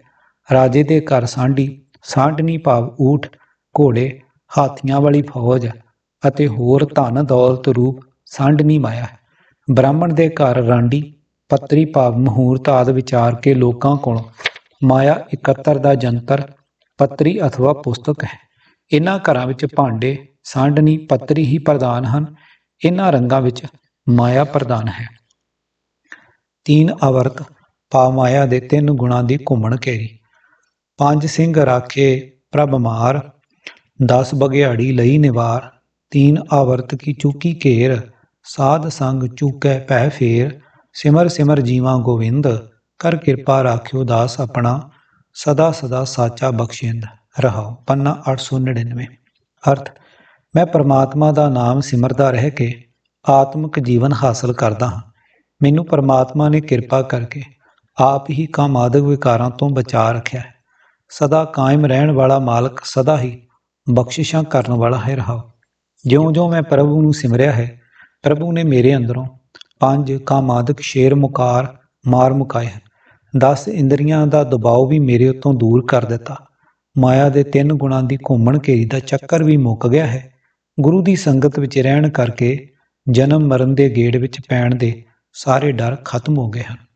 3 ਗੁਣ, ਜਾ ਕੀ ਲੀਲਾ ਕੀਮਤ ਨਾਹੀਂ, ਸਗਲ ਦੇਵ ਹਾਰੇ ਅਵਗਾਹੇ, ਪਿਤਾ ਕਾ ਜਨਮ ਕੈ ਜਾਣੇ ਪੂਤ, ਸਗਲ ਪਰੋਈ ਆਪਣੇ ਸੂਤ, ਸੁਮਤ ਗਿਆਨ ਧਿਆਨ ਜਿਨ ਦੇ, ਜਨ ਦਾਸ ਨਾਮ ਤੇ ਆਵੇਂ ਸੇ। 3 ਗੁਣ ਮੈਂ ਜਾਕੋ ਪਰਮਾਏ, ਜਨਮ ਮਰੇ ਫਿਰ ਆਵੇ ਜਾਏ, ਊਚ ਨੀਚ ਤਿਸਕੇ ਅਸਥਾਨ, ਜੈਸਾ ਜਨਾਵੈ ਤੈਸਾ ਨਾਨਕ ਜਾਨ। ਪੰਨਾ 284। ਜਹ ਆਪ ਰਚਿਓ ਪਰਪੰਚ ਆਕਾਰ, ਤਿਹ ਗੁਣ ਮਹਿ ਕੀਨੋ ਵਿਸਥਾਰ, ਪਾਪ ਪੁੰਨ ਤੈ ਪਹੀ ਕਹਾਵਤ, ਕੋ ਨਰਕ ਕੋ ਸੁਰਗ ਬੰਛਾਵਤ, ਆਲ ਜਲ ਮਾਇਆ ਜੰਜਾਲ, ਹਉਮੈ ਮੋਹ ਭਰਮ ਭੈ ਭਾਰ, ਦੁਖ ਸੁਖ ਮਾਨ ਅਪਮਾਨ, ਅਨਕ ਪ੍ਰਕਾਰ ਕੀਓ ਬਖਿਆਨ, ਆਪਨ ਖੇਲ ਆਪ ਕਰ ਦੇਖੈ, ਖੇਲ ਸੰਕੋਚੈ ਤੋ ਨਾਨਕ ਏਕੈ। ਪੰਨਾ 291 ਅਤੇ 92। ਤਿਹੀ ਗੁਣੀ ਸੰਸਾਰ ਭ੍ਰਮ ਸੁੱਤਾ, ਸੁੱਤਿਆਂ ਰਹਿਣ ਵਿਹਾਣੀ, ਗੁਰ ਕਿਰਪਾ ਤੇ ਸੇ ਜਨ ਜਾਗੇ, ਜਿਨ੍ਹਾਂ ਹਰ ਮਨ ਬਸਿਆ, ਬੋਲੇ ਅੰਮ੍ਰਿਤ ਬਾਣੀ, ਕਹੇ ਨਾਨਕ ਸੋ ਤਤ ਪਾਏ, ਜਿਸਨੂੰ ਅਨਦਿਨ ਹਰ ਲਿਵ ਲਾਗੈ, ਜਾਗਤ ਰਹਿਣ ਵਿਹਾਣੀ। ਪੰਨਾ 920। ਅਰਥ, ਇਹ ਗੱਲ ਯਕੀਨੀ ਜਾਣੋ ਕਿ ਸਤਿਗੁਰ ਦੀ ਸ਼ਰਨ ਆਉਣ ਤੋਂ ਬਿਨਾਂ ਆਤਮਿਕ ਆਨੰਦ ਦਾ ਰਸ ਨਹੀਂ ਆ ਸਕਦਾ। ਜਗਤ 3 ਗੁਣਾਂ ਵਿੱਚ ਹੀ ਭਟਕ ਕੇ ਗਾਫਲ ਹੋਇਆ ਪਿਆ ਹੈ। ਮਾਇਆ ਦੇ ਮੂੰਹ ਵਿੱਚ ਸੁੱਤਿਆਂ ਦੀ ਹੀ ਸਾਰੀ ਉਮਰ ਗੁਜ਼ਰ ਜਾਂਦੀ ਹੈ। ਸਿਮਰਤੀਆਂ ਸ਼ਾਸਤਰਾਂ ਦੀਆਂ ਵਿਚਾਰਾਂ ਇਸ ਨੀਂਦ ਵਿੱਚੋਂ ਜਗਾ ਨਹੀਂ ਸਕਦੀਆਂ। ਮੋਹ ਦੀ ਨੀਂਦ ਵਿੱਚੋਂ ਗੁਰੂ ਦੀ ਕਿਰਪਾ ਨਾਲ ਸਿਰਫ ਉਹ ਮਨੁੱਖ ਜਾਗਦੇ ਹਨ ਜਿਨ੍ਹਾਂ ਦੇ ਅੰਦਰ ਪਰਮਾਤਮਾ ਦਾ ਨਾਮ ਵਸਦਾ ਹੈ, ਜੋ ਪਰਮਾਤਮਾ ਦੀ ਸਿਫਤ ਸਲਾਹ ਦੀ ਬਾਣੀ ਉਚਾਰਦੇ ਹਨ। ਨਾਨਕ ਆਖਦਾ ਹੈ, ਉਹੀ ਮਨੁੱਖ ਆਤਮਿਕ ਆਨੰਦ ਮਾਣਦਾ ਹੈ ਜੋ ਹਰ ਵੇਲੇ ਪ੍ਰਭੂ ਦੀ ਯਾਦ ਦੀ ਲਗਨ ਵਿੱਚ ਟਿਕਿਆ ਰਹਿੰਦਾ ਹੈ ਤੇ ਜਿਸ ਦੀ ਉਮਰ ਇਸ ਤਰ੍ਹਾਂ ਮੋਹ ਦੀ ਨੀਂਦ ਵਿੱਚੋਂ ਜਾਗਦਿਆਂ ਬੀਤਦੀ ਹੈ। ਭਾਗ 11ਵਾਂ, ਤੁਰੀਆ ਅਵਸਥਾ ਅਥਵਾ ਚੌਥਾ ਪਦ। ਮਹਾਨ ਕੋਸ਼ ਦੇ 698 ਸਫ਼ੇ ਅਨੁਸਾਰ ਤੁਰੀਆ ਸੰਗਿਆ ਚੌਥੀ ਅਵਸਥਾ ਉਹ ਹਾਲਤ ਜੋ ਜਾਗਰਿਤ ਸੁਪਨ ਸੁਖਪਤ ਤੋਂ ਪਰੇ ਹੈ। ਤੁਰੀਏ ਦਾ ਅਰਥ ਪਾਰ ਬ੍ਰਹਮ ਵੀ ਲਿਖਿਆ ਹੈ। ਇਸ ਤਰ੍ਹਾਂ ਤੁਰੀਆ ਪਾਰ ਬ੍ਰਹਮ ਪਰਮਾਤਮਾ ਵਿੱਚ ਪੂਰੀ ਤਰ੍ਹਾਂ ਲੀਨਤਾ ਵਾਲੀ ਅਵਸਥਾ ਦਾ ਨਾਮ ਹੈ। ਸਾਧਕ ਦਾ ਅਜਿਹੀ ਅਵਸਥਾ ਤੇ ਅੱਪੜ ਜਾਣਾ ਜਿੱਥੇ ਮਾਇਆ ਦੇ 3 ਰਜ 7 ਤਮ ਗੁਣਾਂ ਵਿੱਚੋਂ ਕਿਸੇ ਦਾ ਪ੍ਰਭਾਵ ਨਾ ਪੈ ਸਕਦਾ ਹੋਵੇ, ਚੌਥੀ ਅਵਸਥਾ ਮੰਨੀ ਗਈ। ਭਾਵ ਪੂਰਨ ਤੌਰ ਤੇ ਅਫੁਰ ਅਵਸਥਾ ਦੀ ਪ੍ਰਾਪਤੀ, ਕਾਮਨਾ ਰਹਿਤ ਪੂਰਨ ਨਿਰਲੇਪਤਾ ਵਾਲੀ ਆਤਮਿਕ ਅਵਸਥਾ ਜੋ ਕਿਸੇ ਵਿਰਲੇ ਗੁਰਮੁਖ ਦੇ ਹਿੱਸੇ ਆਉਣ ਵਾਲਾ ਪਦਾਰਥ ਮੰਨਿਆ ਗਿਆ ਹੈ। 3 ਵਿਆਪੈ ਜਗਤ ਕੋ ਤੁਰੀਆ ਪਾਵੈ ਕੋਏ, ਨਾਨਕ ਸੰਤ ਨਿਰਮਲ ਭਏ, ਜਿਨ ਮਨ ਵਸਿਆ ਸੋਏ। ਪੰਨਾ 297। ਅਰਥ, ਹੈ ਨਾਨਕ, ਜਗਤ ਦੇ ਜੀਵਾਂ ਉੱਤੇ ਮਾਇਆ ਦੇ 3 ਗੁਣਾ ਆਪਣਾ ਜ਼ੋਰ ਪਾਈ ਰੱਖਦੇ ਹਨ। ਕੋਈ ਵਿਰਲਾ ਮਨੁੱਖ ਉਹ ਚੌਥੀ ਅਵਸਥਾ ਪ੍ਰਾਪਤ ਕਰਦਾ ਹੈ ਜਿੱਥੇ ਉਹ ਪਰਮਾਤਮਾ ਨਾਲ ਜੁੜਿਆ ਰਹਿੰਦਾ ਹੈ। ਜਿਨ੍ਹਾਂ ਮਨੁੱਖਾਂ ਦੇ ਮਨ ਵਿੱਚ ਪਰਮਾਤਮਾ ਹੀ ਸਦਾ ਵਸਦਾ ਹੈ, ਉਹ ਸੰਤ ਜਨ ਪਵਿੱਤਰ ਜੀਵਨ ਵਾਲੇ ਹੋ ਜਾਂਦੇ ਹਨ। ਆਸਾ ਮਨਸਾ ਦੋ ਬੇਨਾਸਤ, ਤ੍ਰਿਹ ਗੁਣ ਆਸ ਨਿਰਾਸ ਭਈ, ਤੁਰੀਆ ਅਵਸਥਾ ਗੁਰਮੁਖ ਪਾਈਏ, ਸੰਤ ਸਭਾ ਕੀ ਓਟ ਲਹੀ। ਪੰਨਾ 356। ਅਰਥ, ਗੁਰੂ ਦੀ ਸ਼ਰਨ ਪਿਆ ਗੁਰੂ ਦੇ ਹੁਕਮ ਵਿੱਚ ਰਹਿਆਂ ਹੀ ਮਾਇਆ ਵਾਲੀ ਆਸਾ ਅਤੇ ਲਾਲਸਾ ਮਿਟਦੀ ਹੈ। ਤ੍ਰਿਸ਼ਨਾ ਮਾਇਆ ਦੀਆਂ ਆਸਾਂ ਤੋਂ ਨਿਰਲੇਪ ਰਹਿ ਸਕੀਦਾ ਹੈ। ਜਦੋਂ ਸਤ ਸੰਗਤ ਦਾ ਆਸਰਾ ਲਈਏ, ਜਦੋਂ ਗੁਰੂ ਦੇ ਦੱਸੇ ਹੋਏ ਰਾਹੇ ਤੁਰੀਏ, ਤਦੋਂ ਹੀ ਉਹ ਆਤਮਿਕ ਅਵਸਥਾ ਬਣਦੀ ਹੈ ਜਿੱਥੇ ਮਾਇਆ ਪੋਹ ਨਾ ਸਕੇ। ਪ੍ਰਥਮੇ ਤਿਆਗੀ ਹਉਮੈ ਪ੍ਰੀਤ, ਦੁਤੀਆ ਤਿਆਗੀ ਲੋਗਾ ਰੀਤ, ਤ੍ਰੈ ਗੁਣ ਤਿਆਗ ਦੁਰਜਨ ਮੀਤ ਸਮਾਨੇ, ਤੁਰਿਆ ਗੁਣ ਮਿਲ ਸਾਧ ਪਛਾਨੇ। ਪੰਨਾ 370। ਅਰਥ, ਜਦੋਂ ਗੁਰੂ ਦੀ ਕਿਰਪਾ ਨਾਲ ਮੈਨੂੰ ਪ੍ਰਭੂ ਪਤੀ ਮਿਲਿਆ ਤਾਂ ਸਭ ਤੋਂ ਪਹਿਲਾਂ ਮੈਂ ਹਉਮੈ ਨੂੰ ਪਿਆਰ ਨਾਲ ਛੱਡ ਦਿੱਤਾ। ਫਿਰ ਮੈਂ ਲੋਕਾਚਾਰੀ ਰਸਮਾਂ ਛੱਡੀਆਂ। ਫਿਰ ਮੈਂ ਮਾਇਆ ਦੇ 3 ਗੁਣ ਛੱਡ ਕੇ ਵੈਰੀ ਤੇ ਮਿੱਤਰ ਇੱਕੋ ਜਿਹੇ ਮਿੱਤਰ ਹੀ ਸਮਝ ਲਏ। ਗੁਰੂ ਨੂੰ ਮਿਲ ਕੇ ਮੈਂ ਉਸ ਗੁਣ ਨਾਲ ਸਾਂਝ ਪਾ ਲਈ ਜਿਹੜਾ ਮਾਇਆ ਦੇ 3 ਗੁਣਾਂ ਤੋਂ ਉਤਾਂ ਚੌਥੇ ਆਤਮਿਕ ਦਰਜੇ ਤੇ ਅੱਪੜਦਾ ਹੈ। ਤ੍ਰੈ ਗੁਣ ਮਾਇਆ ਮੋਹ ਹੈ, ਗੁਰਮੁਖ ਚੌਥਾ ਪਦ ਪਾਏ। ਕਰ ਕਿਰਪਾ ਮੇਲੀਅਨ, ਹਰ ਨਾਮ ਵਸਿਆ ਮਨ ਆਏ। ਪੋਤੇ ਜਿਨ ਕੈ ਪੁੰਨ ਹੈ, ਤਿਨ ਸਤ ਸੰਗਤ ਮੇ ਲਾਏ। ਪੰਨਾ 30। ਜਨਮ ਮਰੇ ਤ੍ਰੈ ਗੁਣ ਹਿਤਕਾਰ, ਚਾਰੇ ਵੇਦ ਕਥੇ ਆਕਾਰ। 3 ਅਵਸਥਾ ਕਹੇ ਬਖਿਆਣ, ਤੁਰਿਆ ਅਵਸਥਾ ਸਤ ਗੁਰ ਤੇ ਹਰ ਜਾਣ। ਪੰਨਾ 154। ਅਰਥ, ਚਾਰੇ ਵੇਦ ਜਿਸ ਤ੍ਰੈਗੁਣੀ ਸੰਸਾਰ ਦਾ ਜ਼ਿਕਰ ਕਰਦੇ ਹਨ। ਜੋ ਮਨੁੱਖ ਪ੍ਰਭੂ ਭਗਤੀ ਤੋਂ ਸਖਣਾ ਹੈ ਤੇ ਉਸੇ ਤ੍ਰੈਗੁਣੀ ਸੰਸਾਰ ਨਾਲ ਹਿੱਤ ਕਰਦਾ ਹੈ, ਉਹ ਜੰਮਦਾ ਮਰਦਾ ਰਹਿੰਦਾ ਹੈ। ਉਹ ਜਨਮ ਮਰਨ ਦੀ ਘੁੰਮਣ ਘੇਰੀ ਵਿੱਚ ਪਿਆ ਰਹਿੰਦਾ ਹੈ। ਅਜਿਹੇ ਵੇਦ ਪਾਠੀ ਮਨੁੱਖ ਜੋ ਵੀ ਵਿਆਖਿਆ ਕਰਦੇ ਹਨ, ਮਨ ਦੀਆਂ 3 ਅਵਸਥਾਵਾਂ ਦਾ ਹੀ ਜ਼ਿਕਰ ਕਰਦੇ ਹਨ। ਭਾਵ, ਜਿਸ ਅਵਸਥਾ ਵਿੱਚ ਜੀਵਾਤਮਾ ਪਰਮਾਤਮਾ ਨਾਲ ਇੱਕ ਰੂਪ ਹੋ ਜਾਂਦਾ ਹੈ, ਉਹ ਕਥਨ ਨਹੀਂ ਕੀਤਾ ਜਾ ਸਕਦਾ। ਗੁਰੂ ਦੀ ਸ਼ਰਨ ਪੈ ਕੇ ਪਰਮਾਤਮਾ ਨਾਲ ਡੂੰਘੀ ਜਾਣ ਪਛਾਣ ਪਾ ਲਓ, ਇਹ ਹੈ ਤੁਰਿਆ ਅਵਸਥਾ। ਤ੍ਰੈ ਗੁਣ ਸਭ ਤੇਰੇ, ਤੂੰ ਆਪੇ ਕਰਤਾ। ਜੋ ਤੂੰ ਕਰੇ ਸੋ ਹੋਈ, ਨਾਨਕ ਰਾਮ ਨਾਮ ਨਿਸਥਾਰਾ। ਸ਼ਬਦੇ ਹਉਮੈ ਕੋਈ। ਪੰਨਾ 604। ਭਾਗ 12ਵਾਂ। ਵਿਪਰ ਦੇ ਲਿਖੇ ਗ੍ਰੰਥਾਂ ਵਿਚਲੇ ਮਾਇਆ ਦੇ ਨਾਮ ਅਤੇ ਗੁਰਬਾਣੀ। ਬ੍ਰਾਹਮਣ ਦੇ ਲਿਖੇ ਹਿੰਦੂ ਧਰਮ ਦੇ ਗ੍ਰੰਥਾਂ ਵਿੱਚ ਮਾਇਆ ਅਥਵਾ ਲక్ష్ਮੀ ਨੂੰ ਸਾਇਰ ਦੀ ਪੁੱਤਰੀ ਵੀ ਲਿਖਿਆ। ਸਾਰ ਦਾ ਭਾਵ ਸਮੁੰਦਰ ਹੈ ਤੇ ਲక్ష్ਮੀ ਨੂੰ ਪ੍ਰਗਟ ਕਰਨ ਲਈ ਬ੍ਰਾਹਮਣੀ ਕਹਾਣੀ ਕਲਾ ਨੇ ਜਿਹੜੀ ਅਜੀਬ ਕਹਾਣੀ ਘੜੀ ਸੀ, ਉਸ ਦਾ ਜ਼ਿਕਰ ਪਹਿਲਾਂ ਵੀ ਆ ਚੁੱਕਾ ਹੈ। ਕਹਾਣੀ ਅਨੁਸਾਰ ਦੇਵਤਿਆਂ ਤੇ ਦੈਂਤਾਂ ਨੇ ਸੁਮੇਰ ਪਹਾੜ ਦੀ ਮਧਾਣੀ ਬਣਾ ਕੇ ਸਮੁੰਦਰ ਨੂੰ ਰਿੜਕਿਆ ਤਾਂ ਜਿਹੜੇ 14 ਰਤਨ ਨਿਕਲੇ ਸਨ, ਉਹਨਾਂ ਵਿੱਚ ਲక్ష్ਮੀ ਭਾਵ ਮਾਇਆ ਵੀ ਸੀ। ਸਾਇਰ ਕੀ ਪੁੱਤਰੀ ਨਾਂ ਨੂੰ ਸਤਿਗੁਰਾਂ ਨੇ ਗੁਰਬਾਣੀ ਵਿੱਚ ਉਸੇ ਤਰ੍ਹਾਂ ਵਰਤਿਆ ਹੈ ਜਿਵੇਂ ਉਹਨਾਂ ਨੂੰ ਕਲਪਨਾ ਦੀ ਹੀ ਉਪਜ ਦੇਵੀ ਦੇਵਤਿਆਂ ਦਾ ਜ਼ਿਕਰ ਗੁਰਬਾਣੀ ਵਿੱਚ ਕਰਨਾ ਉਸ ਸਮੇਂ ਦੀ ਲੋੜ ਸੀ। ਗੁਰਮੁਖ ਜਾਤ ਪਤ ਨਾਮੇ ਵਡਿਆਈ, ਸਾਰ ਕੀ ਪੁੱਤਰੀ ਬੇਦਾਰ ਗਵਾਈ। ਨਾਨਕ ਬਿਨ ਨਾਮੇ ਝੂਠੀ ਚਤੁਰਾਈ। ਪੰਨਾ 230। ਅਰਥ, ਗੁਰਮੁਖ ਗੁਰੂ ਦੀ ਸ਼ਰਨ ਪੈ ਕੇ ਗੁਰੂ ਦੀ ਮੱਤ ਅਨੁਸਾਰ ਚੱਲਣ ਵਾਲੇ ਮਨੁੱਖ ਵਾਸਤੇ ਹਰ ਨਾਮ ਹੀ ਉੱਚੀ ਜਾਤ ਹੈ, ਉੱਚੀ ਕੁਲ ਹੈ। ਪਰਮਾਤਮਾ ਦੇ ਨਾਮ ਵਿੱਚ ਉਹ ਆਪਣੀ ਵਡਿਆਈ ਮੰਨਦਾ ਹੈ। ਨਾਮ ਦੀ ਬਰਕਤ ਨਾਲ ਹੀ ਉਸ ਨੇ ਸਾਇਰ ਦੀ ਪੁੱਤਰੀ ਮਾਇਆ ਲక్ష్ਮੀ ਦਾ ਪ੍ਰਭਾਵ ਆਪਣੇ ਅੰਦਰੋਂ ਕੱਟ ਕੇ ਪਰੇ ਵਗਾ ਮਾਰੀ। ਗੁਰਦੇਵ ਜੀ ਦਾ ਫਰਮਾਨ ਹੈ ਕਿ ਪਰਮਾਤਮਾ ਦੇ ਨਾਮ ਤੋਂ ਵਾਂਝੇ ਰਹਿ ਕੇ ਹੋਰ ਚਤੁਰਾਈ ਵਿਖਾਉਣੀ ਵਿਅਰਥ ਹੈ। ਮੇਰਾ ਮਨ ਮਾਨਿਆ, ਨਾਮ ਸਖਾਈ ਰਾਮ। ਹਉਮੈ ਮਮਤਾ ਮਾਇਆ, ਸੰਗ ਨ ਜਾਈ ਰਾਮ। ਮਾਤ ਪਿਤਾ ਭਾਈ ਸੁਤ ਚਤੁਰਾਈ, ਸੰਗ ਨ ਸੰਪੈ ਨਾਰੇ।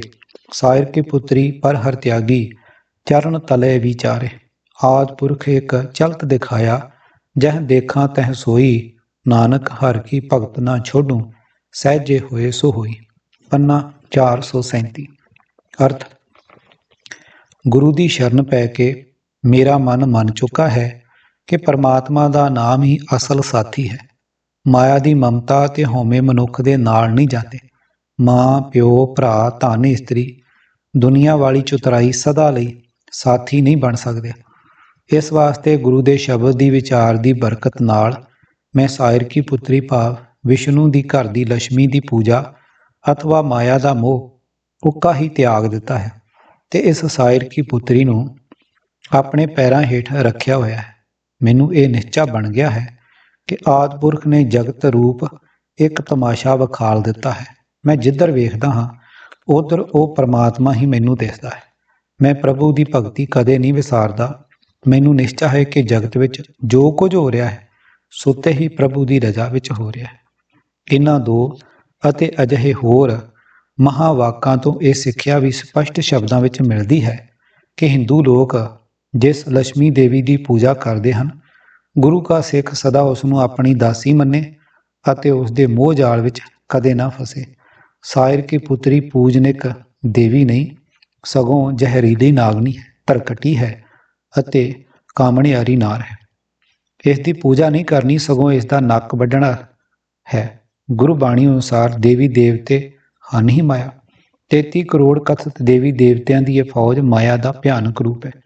ਇਹਨਾਂ ਦੇਵਤਿਆਂ ਦੀ ਮਾਇਆ ਨੇ ਲੋਕਾਂ ਦੀ ਅਜਿਹੀ ਮੱਤ ਮਾਰੀ ਕਿ ਅਰਬਾਂ ਖਰਬਾਂ ਦਾ ਧਨ ਕੰਧਾਂ ਕੋਠਿਆਂ ਵਿੱਚ ਥੱਪ ਦਿੱਤਾ, ਅਥਵਾ ਇਹਨਾਂ ਦੀ ਕਿਰਪਾ ਦਾ ਹੀ ਸਦਕਾ ਅਰਬਾਂ ਖਰਬਾਂ ਦਾ ਧਨ ਮੰਦਰਾਂ ਰਾਹੀਂ ਵਿਦੇਸ਼ੀ ਪੁੱਜਿਆ। ਇਸ ਮਾਇਆ ਦੇ ਜਾਲ ਵਿੱਚ ਗੁਰੂ ਨਾਨਕ ਦਾ ਸਿੱਖ ਕਿਉਂ ਫਸੇ?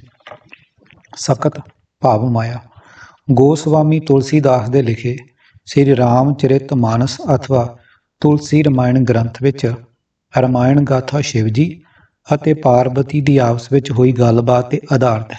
ਅਰਥਾਤ ਪਾਰਬਤੀ ਦੇ ਸਵਾਲਾਂ ਦੇ ਉੱਤਰ ਵਿੱਚ ਜੋ ਕੁਝ ਸ਼ਿਵ ਜੀ ਨੇ ਕਿਹਾ ਉਹ ਗਾਥਾ ਦਸ਼ਰਥ ਪੁੱਤਰ ਸ੍ਰੀ ਰਾਮ ਜੀ ਦੀ ਜੀਵਨ ਕਥਾ ਹੈ।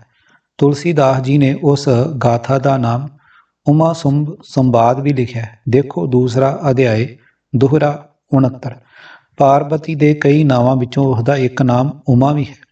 ਕੇਵਲ ਅਕਾਲ ਪੁਰਖ ਦੇ ਨਾਮ ਦਾ ਸਿਮਰਨ ਕਰਨ ਦਾ ਉਪਦੇਸ਼ ਦ੍ਰਿੜ ਕਰਾਉਣ ਦਾ ਉਪਦੇਸ਼ ਦੇਣ ਸਮੇਂ ਗੁਰਬਾਣੀ ਵਿੱਚ ਵੀ ਇੱਕ ਥਾਂ ਰਾਮਾਇਣ ਗਾਥਾ ਨੂੰ ਸ਼ਿਵਾ ਸ਼ਕਤ ਸੰਵਾਦਨ ਲਿਖਿਆ ਹੈ।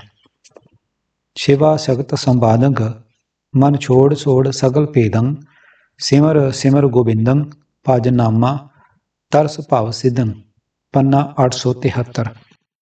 ਅਰਥ, ਜਿਸ ਗੁਰੂ ਸ਼ਬਦ ਦੀ ਉਪਰੋਕਤ ਤੁਕ ਹੈ ਉਸ ਵਿੱਚ ਕਈ ਪ੍ਰਕਾਰ ਦੇ ਕਰਮ ਧਰਮਾਂ ਦਾ ਅਤੇ ਚਾਰੇ ਵੇਦ ਜ਼ੁਬਾਨੀ ਕੰਠ ਕਰ ਲੈਣ ਵਾਲੇ ਯਤਨਾਂ ਨੂੰ ਨਿਸਫਲ ਦੱਸਦੇ ਹੋਏ ਇੱਥੇ ਸ੍ਰੀ ਗੁਰੂ ਗ੍ਰੰਥ ਸਾਹਿਬ ਜੀ ਫਰਮਾਨ ਕਰਦੇ ਹਨ ਕਿ ਸ਼ਿਵ ਅਤੇ ਪਾਰਬਤੀ ਦੀ ਪਰਸਪਰ ਗੱਲਬਾਤ ਭਾਵ ਰਮਾਇਣ ਦਾ ਪਾਠ, ਹੇ ਮੇਰੇ ਮਨ, ਇਹ ਸਾਰੇ ਕਰਮ ਛੱਡ ਦੇ। ਇਹ ਸਭ ਪ੍ਰਭੂ ਨਾਲੋਂ ਵਿੱਥ ਪਾਉਣ ਵਾਲੇ ਹਨ। ਗੋਬਿੰਦ ਦਾ ਭਜਨ ਕਰ, ਪ੍ਰਭੂ ਦਾ ਨਾਮ ਸਿਮਰ, ਨਾਮ ਸਿਮਰਿਆ ਹੀ ਸੰਸਾਰ ਸਮੁੰਦਰ ਤੋਂ ਪਾਰ ਲੰਘੇਗਾ। ਸਪਸ਼ਟ ਹੈ ਕਿ ਸਖਤ ਵੀ ਉਮਾ ਵਾਂਗ ਪਾਰਬਤੀ ਦਾ ਹੀ ਨਾਮ ਹੈ। ਧਿਆਨ ਦੇਣ ਵਾਲੀ ਗੱਲ ਇਹ ਹੈ ਕਿ ਗੁਰਬਾਣੀ ਵਿੱਚ ਹੋਰ ਜਿੱਥੇ ਵੀ ਸਖਤ ਲਫ਼ਜ਼ ਆਇਆ ਹੈ ਇਸ ਦਾ ਅਰਥ ਮਾਇਆ ਹੈ ਅਤੇ ਇਹ ਲਫ਼ਜ਼ ਸਦਾ ਸ਼ਿਵ ਦੇ ਨਾਲ ਹੀ ਆਇਆ ਹੈ। ਸਤਿਗੁਰ ਤੇ ਗਿਆਨ ਪਾਇਆ ਹਰ ਤਤ ਵਿਚਾਰਾ, ਮਤ ਮਲੀਨ ਪ੍ਰਗਟ ਭਈ ਜਪ ਨਾਮ ਮੁਰਾਰਾ। ਸ਼ਿਵ ਸ਼ਕਤ ਮਿਟਾਈਆ ਚੂਕਾ ਅੰਧਿਆਰਾ, ਤੁਰ ਮਸਤਕ ਜਿਨ ਕੋ ਲਿਖਿਆ ਤਿਨ ਹਰ ਨਾਮ ਪਿਆਰਾ। ਪੰਨਾ 163। ਅਰਥ, ਜਿਨ੍ਹਾਂ ਮਨੁੱਖਾਂ ਨੇ ਗੁਰੂ ਪਾਸੋਂ ਪ੍ਰਮਾਤਮਾ ਨਾਲ ਡੂੰਘੀ ਸਾਂਝ ਪਾਣੀ ਸਿੱਖ ਲਈ, ਜਗਤ ਦੇ ਮੂਲ ਪ੍ਰਮਾਤਮਾ ਦੇ ਗੁਣਾਂ ਨੂੰ ਵਿਚਾਰਨਾ ਸਿੱਖ ਲਿਆ, ਪ੍ਰਮਾਤਮਾ ਦਾ ਨਾਮ ਸਿਮਰ ਸਿਮਰ ਕੇ ਉਹਨਾਂ ਦੀ ਮੱਤ ਜੋ ਪਹਿਲਾਂ ਵਿਕਾਰਾਂ ਦੇ ਕਾਰਨ ਮੈਲੀ ਹੋਈ ਪਈ ਸੀ ਨਿਖਰ ਪਈ, ਕਲਿਆਣ ਸਰੂਪ ਪ੍ਰਮਾਤਮਾ ਨੇ ਉਹਨਾਂ ਦੇ ਅੰਦਰੋਂ ਮਾਇਆ ਦਾ ਪ੍ਰਭਾਵ ਮਿਟਾ ਦਿੱਤਾ। ਉਹਨਾਂ ਦੇ ਅੰਦਰੋਂ ਮਾਇਆ ਦੇ ਮੋਹ ਦਾ ਹਨੇਰਾ ਦੂਰ ਹੋ ਗਿਆ। ਪਰ ਪ੍ਰਮਾਤਮਾ ਦਾ ਨਾਮ ਉਹਨਾਂ ਨੂੰ ਹੀ ਪਿਆਰਾ ਲੱਗਦਾ ਹੈ ਜਿਨ੍ਹਾਂ ਦੇ ਮੱਥੇ ਉੱਤੇ ਧੁਰੋਂ ਆਪ ਪ੍ਰਮਾਤਮਾ ਨੇ ਆਪਣੇ ਨਾਮ ਦੀ ਦਾਤ ਦਾ ਲੇਖ ਲਿਖ ਦਿੱਤਾ। ਆਪੇ ਵਣ ਤ੍ਰਿਣ ਤ੍ਰਿਭਵਨ ਸਾਰ, ਜਾ ਕੇ ਸੂਤ ਪਰੋਇਆ ਸੰਸਾਰ। ਆਪੇ ਸ਼ਿਵ ਸ਼ਕਤੀ ਸੰਜੋਗੀ, ਆਪ ਨਿਰਬਾਣੀ ਆਪੇ ਭੋਗੀ। ਪੰਨਾ 1150। ਅਰਥ, ਹੇ ਮੇਰੇ ਮਨ, ਉਹ ਪ੍ਰਭੂ ਆਪ ਹੀ ਹਰੇਕ ਜੰਗਲ ਨੂੰ ਪੈਦਾ ਕਰਨ ਵਾਲਾ ਹੈ, ਸਾਰੀ ਬਨਸਪਤੀ ਨੂੰ ਪੈਦਾ ਕਰਨ ਵਾਲਾ ਹੈ। ਉਹ ਆਪ ਹੀ ਤਿੰਨਾਂ ਭਵਨਾਂ ਦਾ ਮੂਲ ਹੈ। ਉਹ ਐਸਾ ਹੈ ਜਿਸ ਦੇ ਹੁਕਮ ਵਿੱਚ ਸਾਰਾ ਜਗਤ ਪਰੋਤਾ ਹੋਇਆ ਹੈ। ਹੇ ਮਨ, ਉਹ ਆਪ ਹੀ ਜੀਵ ਆਤਮਾ ਅਤੇ ਪ੍ਰਕਿਰਤੀ ਨੂੰ ਜੋੜਨ ਵਾਲਾ ਹੈ। ਉਹ ਆਪ ਹੀ ਸਭ ਤੋਂ ਵੱਖਰਾ ਵਾਸਨਾ ਰਹਿਤ ਹੈ। ਉਹ ਆਪ ਹੀ ਸਭ ਵਿੱਚ ਵਿਆਪਕ ਹੋ ਕੇ ਸਾਰੇ ਭੋਗ ਭੋਗਣ ਵਾਲਾ ਹੈ। ਸੰਚੈ ਦਰਬ ਦੇਹ ਦੁਖ ਲੋਗ, ਤੇਰੇ ਕਾਜ ਨ ਅਵਰਾ ਜੋਗ। ਕਰ ਅਹੰਕਾਰ ਹੋਏ ਵਰਤੈ ਅੰਧ, ਜਮ ਕੀ ਜੇਵੜੀ ਤੂੰ ਆਗੈ ਬੰਦ। ਛਾੜ ਵਿਡਾਣੀ ਤਾਤ ਮੂੜੇ, ਈਹਾਂ ਬਸਨਾ ਰਾਤ ਮੂੜੈ। ਮਾਇਆ ਕੇ ਮਾਤੇ ਤੈਂ ਉੱਠ ਚਲਣਾ, ਹਰਾਚ ਰਹਿਓ ਤੂੰ ਸੰਗ ਸੁਪਨਾ ਰਹਾ। ਬਾਰ ਬੇਬਸਤਾ ਬਾਰ ਕੰਧ, ਭਰ ਜੋਬਨ ਲਾਗਾ ਦੁਰਗੰਧ। ਤ੍ਰਿਤੀਆ ਬੇਵਸਥਾ ਸੰਚੇ ਮਾਏ, ਬਿਰਧ ਭਇਆ ਛੋੜ ਚੱਲਿਓ ਪਛਤਾਏ। ਚਰੰਕਾਲ ਪਾਈ ਦੁਰਲਭ ਦੇ, ਨਾਮ ਵਿਹੂਣੀ ਹੋਈ ਖੇ। ਪਸ਼ੂ ਪ੍ਰੇਤ ਮੁਗਤ ਤੇ ਬੁਰੀ, ਤਿਸੇ ਨਾ ਬੂਝੈ ਜਿਨ ਇਹ ਸਿਰੀ। ਸੁਣ ਕਰਤਾਰ ਗੋਬਿੰਦ ਗੋਪਾਲ, ਦੀਨ ਦਿਆਲ ਸਦਾ ਕਿਰਪਾਲ। ਤੁਮੇ ਛਡਾਵੋ ਛੁਟਕੈ ਬੰਧ, ਬਖਸ਼ ਮਿਲਾਵੋ ਨਾਨਕ ਜਗ ਅੰਧ। ਪੰਨਾ 899। ਅਰਥ, ਹੇ ਮੂਰਖ, ਦੂਜਿਆਂ ਨਾਲ ਈਰਖਾ ਕਰਨੀ ਛੱਡ ਦੇ। ਹੇ ਮੂਰਖ, ਇਸ ਦੁਨੀਆ ਵਿੱਚ ਪੰਛੀਆਂ ਵਾਂਗ ਰਾਤ ਮਾਤਰ ਹੀ ਵਸਣਾ ਹੈ। ਮਾਇਆ ਵਿੱਚ ਮਸਤ ਹੋਏ ਹੇ ਮੂਰਖ, ਸੰਸਾਰ ਤੋਂ ਆਖਰ ਤੂੰ ਉੱਠ ਜਾਣਾ ਹੈ, ਪਰ ਤੂੰ ਇਸ ਜਗਤ ਸੁਪਨੇ ਨਾਲ ਰੁੱਝਾ ਪਿਆ ਹੈ। ਰਹਾਓ, ਹੇ ਮੂਰਖ, ਤੂੰ ਧਨ ਇਕੱਠਾ ਕਰੀ ਜਾਂਦਾ ਹੈ ਅਤੇ ਧਨ ਜੋੜਨ ਦੇ ਉਦਮ ਵਿੱਚ ਲੋਕਾਂ ਨੂੰ ਦੁੱਖ ਦਿੰਦਾ ਹੈ। ਮੌਤ ਆਉਣ 'ਤੇ ਇਹ ਧਨ ਤੇਰੇ ਕੰਮ ਨਹੀਂ ਆਵੇਗਾ, ਹੋਰਨਾਂ ਦੇ ਵਰਤਣ ਜੋਗਾ ਰਹਿ ਜਾਏਗਾ। ਹੇ ਮੂਰਖ, ਇਹ ਧਨ ਦਾ ਮਾਣ ਕਰਕੇ, ਇਸ ਧਨ ਦੇ ਨਸ਼ੇ ਵਿੱਚ ਅੰਨਾ ਹੋ ਕੇ ਤੂੰ ਲੋਕਾਂ ਨਾਲ ਭੈੜਾ ਵਰਤਾਰਾ ਕਰਦਾ ਹੈ। ਅੰਤ ਨੂੰ ਮੌਤ ਦੀ ਫਾਹੀ ਵਿੱਚ ਬੱਝਾ ਹੋਇਆ ਤੂੰ ਪਰਲੋਕ ਨੂੰ ਤੁਰ ਜਾਏਗਾ ਤੇ ਧਨ ਦੌਲਤ ਇੱਥੇ ਹੀ ਰਹਿ ਜਾਏਗਾ।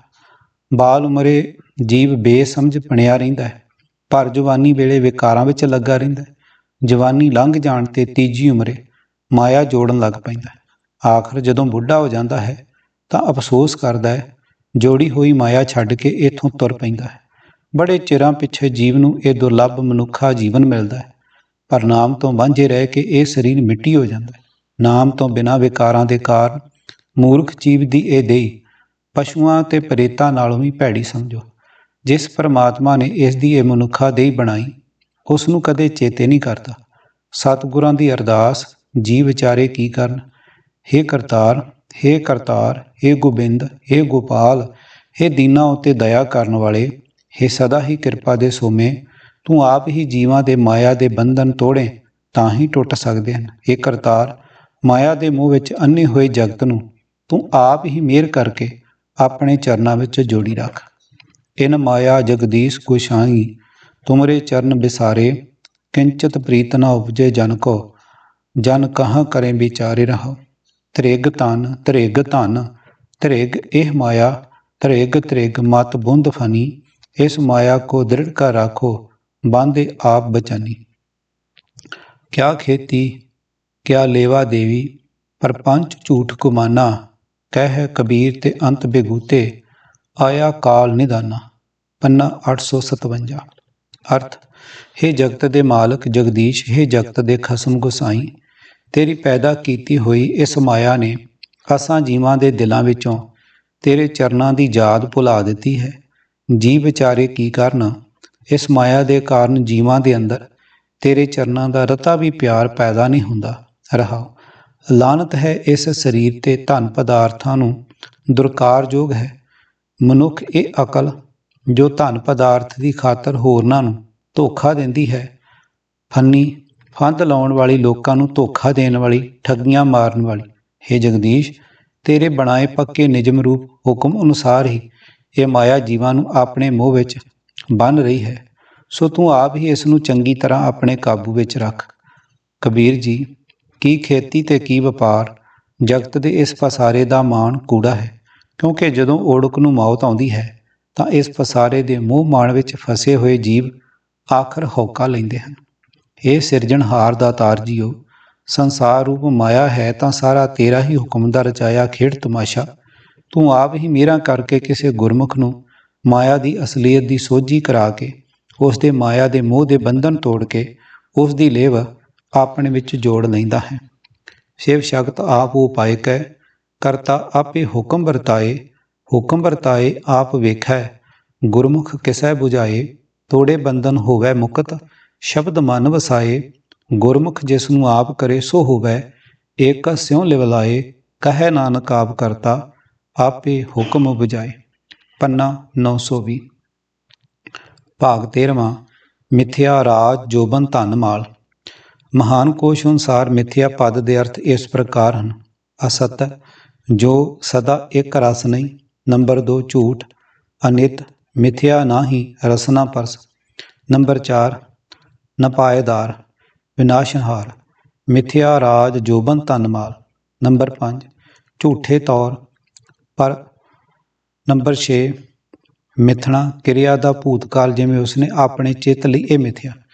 ਇਸ ਪੁਸਤਕ ਮਾਲਾ ਦੇ ਤੀਜੇ ਭਾਗ ਦੇ 5ਵੇਂ ਕਾਂਡ ਦੇ 6ਵੇਂ ਲੇਖ ਵਿੱਚ ਅਸਾਂ ਗੁਰੂ ਬਾਣੀ ਦਾ इस बड़े जरूरी पक्ष का दृष्टमान सब बिनसीए क्या लगे गवार। नज़र आने वाला सारा कुछ मिथ्या है, झूठ है, नाशवंत है, दृष्टमान है सगल मथेना। बड़े विस्तार नाल विचार कर चुके हैं। माया नाल मोह का अर्थ झूठ नाल प्यार पाउण की मूर्खताई है। इस लेख विच असां विशेष करके झूठ अथवा कूड़ बारे गुरमत विचार करनी है। राज कपटं, रूप कपटं, धन कपटं, कुल गर्भता, सचंत बिख्या, शलंग छिद्रंग, नानक बिन हर संग न चालते, पिखंदड़ो की भुल, तुम्मा दिसम सोहना, अड न लहंदड़ो मुल, नानक साथ न जुलई माया। पन्ना 708। अर्थ है नानक, ਇਹ ਰਾਜ ਰੂਪ ਧਨ ਤੇ ਉੱਚੀ ਕੁੱਲ ਦਾ ਮਾਣ ਸਭ ਛਲ ਰੂਪ ਹੈ। ਜੀਵ ਛਲ ਕਰਕੇ ਦੂਜਿਆਂ ਤੇ ਦੂਸ਼ਣ ਲਾ ਕੇ ਕਈ ਢੰਗਾਂ ਨਾਲ ਮਾਇਆ ਜੋੜਦੇ ਹਨ, ਪਰ ਪ੍ਰਭੂ ਦੇ ਨਾਮ ਤੋਂ ਬਿਨਾਂ ਕੋਈ ਵੀ ਚੀਜ਼ ਇੱਥੋਂ ਨਾਲ ਨਹੀਂ ਜਾਂਦੀ। ਨਜ਼ਰ ਦੀ ਭੁੱਲ ਸੀ ਜੋ ਵੇਖਣ ਨੂੰ ਤੁਮਾ ਮੈਨੂੰ ਸੋਹਣਾ ਦਿਸਿਆ, ਇਸ ਦਾ ਤਾਂ ਅੱਧੀ ਕੌਡੀ ਵੀ ਮੁੱਲ ਨਹੀਂ ਮਿਲਦਾ। ਇਹ ਨਾਨਕ ਇਹੀ ਹਾਲ ਮਾਇਆ ਦਾ ਹੈ। ਵੇਖਣ ਨੂੰ ਬੜੀ ਮਨਮੋਹਣੀ, ਪਰ ਉਂਝ ਜੀ ਦੇ ਭਾਅ ਦੀ ਹੁੰਦੀ ਹੈ, ਇਹ ਕੌਡੀ ਦੀ ਹੀ। ਕਿਉਂਕਿ ਇੱਥੋਂ ਤਿਰਨ ਵੇਲੇ ਇਹ ਮਾਇਆ ਜੀਵ ਦੇ ਨਾਲ ਨਹੀਂ ਜਾਂਦੀ, ਸਗੋਂ ਝੱਟ ਦੂਜੇ ਦੀ ਬਣ ਜਾਂਦੀ ਹੈ। ਸੰਗ ਨਾ ਚਾਲਸ ਤੇਰੇ ਧਨਾ, ਤੂੰ ਕਿਆ ਲਪਟਾ ਮੈਂ ਮੂਰਖ ਮਨਾ, ਸੁਤ ਮੀਤ ਕੋਟੰਬ ਅਰ ਬੰਤਾ, ਇਨਤੇ ਕਹੋ ਤੁਮ ਕਵਨ ਸਨਾਥਾ, ਹਰਾਜ ਰੰਗ ਮਾਇਆ ਵਿਸਥਾਰ, ਇਨਤੇ ਕਹੋ ਕਵਨ ਛੁਟਕਾਰ, ਅਸ ਹਸਤੀ ਹੱਥ ਰਥ ਸਵਾਰੀ, ਝੂਠਾ ਡੰਫ ਝੂਠ ਪਾਸਾਰੀ, ਜਿਨ ਦੀਏ ਤਿਸ ਬੁਝੇ ਨਾ ਬੇਗਾਨਾ, ਨਾਮ ਵਿਸਾਰ ਨਾਨਕ ਪਛਤਾਨਾ। ਪੰਨਾ 288। ਅਰਥ ਹੈ ਮੂਰਖ ਮਨ, ਧਨ ਤੇਰੇ ਨਾਲ ਨਹੀਂ ਜਾ ਸਕਦਾ, ਤੂੰ ਇਸ ਨੂੰ ਜੱਫਾ ਮਾਰੀ ਬੈਠਾ ਹੈ। ਪੁੱਤਰ ਮਿੱਤਰ ਪਰਿਵਾਰ ਤੇ ਇਸਤਰੀ, ਇਹਨਾਂ ਵਿੱਚੋਂ ਦੱਸ ਕੌਣ ਤੇਰਾ ਸਾਥ ਦੇਣ ਵਾਲਾ ਹੈ। ਮਾਇਆ ਦੇ ਅਡੰਬਰ ਰਾਜ ਤੇ ਰੰਗ ਰਲੀਆਂ ਦੱਸੋ, ਇਹਨਾਂ ਵਿੱਚੋਂ ਕਿਸ ਦੇ ਨਾਲ ਮੋਹ ਪਾਇਆ ਸਦਾ ਲਈ ਮਾਇਆ ਤੋਂ ਖਲਾਸੀ ਮਿਲ ਸਕਦੀ ਹੈ। ਘੋੜੇ ਹਾਥੀ ਰਥਾਂ ਦੀ ਸਵਾਰੀ ਕਰਨੀ, ਇਹ ਸਭ ਝੂਠਾ ਵਿਖਾਵਾ ਹੈ। ਇਹ ਅਡੰਬਰ ਰਚਾਉਣ ਵਾਲਾ ਵੀ ਸਿਰਜਣਹਾਰ ਹੈ। ਮੂਰਖ ਮਨੁੱਖ ਉਸ ਪ੍ਰਭੂ ਨੂੰ ਨਹੀਂ ਪਛਾਣਦਾ ਜਿਸ ਨੇ ਸਾਰੇ ਪਦਾਰਥ ਦਿੱਤੇ ਹਨ ਤੇ ਨਾਮ ਨੂੰ ਭੁਲਾ ਕੇ ਇਹ ਨਾਨਕ ਆਖਰ ਪਛਤਾਉਂਦਾ ਹੈ। ਜਗ ਰਚਨਾ ਸਭ ਝੂਠ ਹੈ, ਜਾਂ ਲਿਹੋਰੇ ਮੀਤ, ਕਹਿ ਨਾਨਕ ਥਿਰ ਨਾ ਰਹੈ, ਜਿਉ ਬਾਲੂ ਕੀ ਪੀਤ। ਪੰਨਾ 1429। ਅਰਥ ਨਾਨਕ ਆਖਦਾ ਹੈ, ਮਿੱਤਰ ਇਹ ਗੱਲ ਸੱਚੀ ਜਾਣ ਕਿ ਜਗਤ ਦੀ ਸਾਰੀ ਹੀ ਰਚਨਾ ਨਾਸ਼ਵੰਤ ਹੈ। ਰੇਤ ਦੀ ਕੰਧ ਵਾਂਗ ਜਗਤ ਵਿੱਚ ਕੋਈ ਵੀ ਚੀਜ਼ ਸਦਾ ਕਾਇਮ ਰਹਿਣ ਵਾਲੀ ਨਹੀਂ ਹੈ। ਕੂੜ ਰਾਜਾ, ਕੂੜ ਪਰਜਾ, ਕੂੜ ਸਭ ਸੰਸਾਰ, ਕੂੜ ਮੰਡਪ, ਕੂੜ ਮਾੜੀ, ਕੂੜ ਬੈਸਣਹਾਰ, ਕੂੜ ਸੋਇਨਾ, ਕੂੜ ਰੂਪਾ, ਕੂੜ ਪਹਿਨਣਹਾਰ, ਕੂੜ ਕਾਇਆ, ਕੂੜ ਕੱਪੜ, ਕੂੜ ਰੂਪ ਅਪਾਰ, ਕੂੜ ਮੀਆਂ, ਕੂੜ ਬੀਬੀ, ਖਪ ਹੋਏ ਖਾਰ, ਕੂੜ ਕੂੜੈ ਨਿਹ ਲੱਗਾ, ਵਿਸਰਿਆ ਕਰਤਾਰ, ਕਿਸ ਨਾਲ ਕੀਚੈ ਦੋਸਤੀ, ਸਭ ਜਗ ਚੱਲਣਹਾਰ, ਕੂੜ ਮਿੱਠਾ, ਕੂੜ ਮਾਖਿਓ, ਕੂੜ ਡੋਬੈ ਪੂਰ, ਨਾਨਕ ਵਖਾਣੈ ਬੇਨਤੀ, ਤੁਧ ਬਾਝ ਕੂੜੋ ਕੂੜ। ਪੰਨਾ 468। ਕਿਤਾਬ ਵਿਪਰਨ ਕੀ ਰੀਤ ਤੋਂ ਸੱਚ ਦਾ ਮਾਰਗ, ਭਾਗ 8ਵਾਂ। ਲੇਖਕ ਸਰਦਾਰ ਗੁਰਬਖਸ਼ ਸਿੰਘ ਕਾਲਾ ਅਫਗਾਨਾ। ਤੀਜੇ ਕਾਂਡ ਦਾ 6ਵੇਂ ਤੋਂ 13ਵਾਂ ਭਾਗ। ਆਵਾਜ਼ ਗੁਰਜੰਟ ਸਿੰਘ ਰੂਪੋਵਾਲੀ। ਵਾਹਿਗੁਰੂ ਜੀ ਕਾ ਖਾਲਸਾ, ਵਾਹਿਗੁਰੂ ਜੀ ਕੀ ਫਤਿਹ।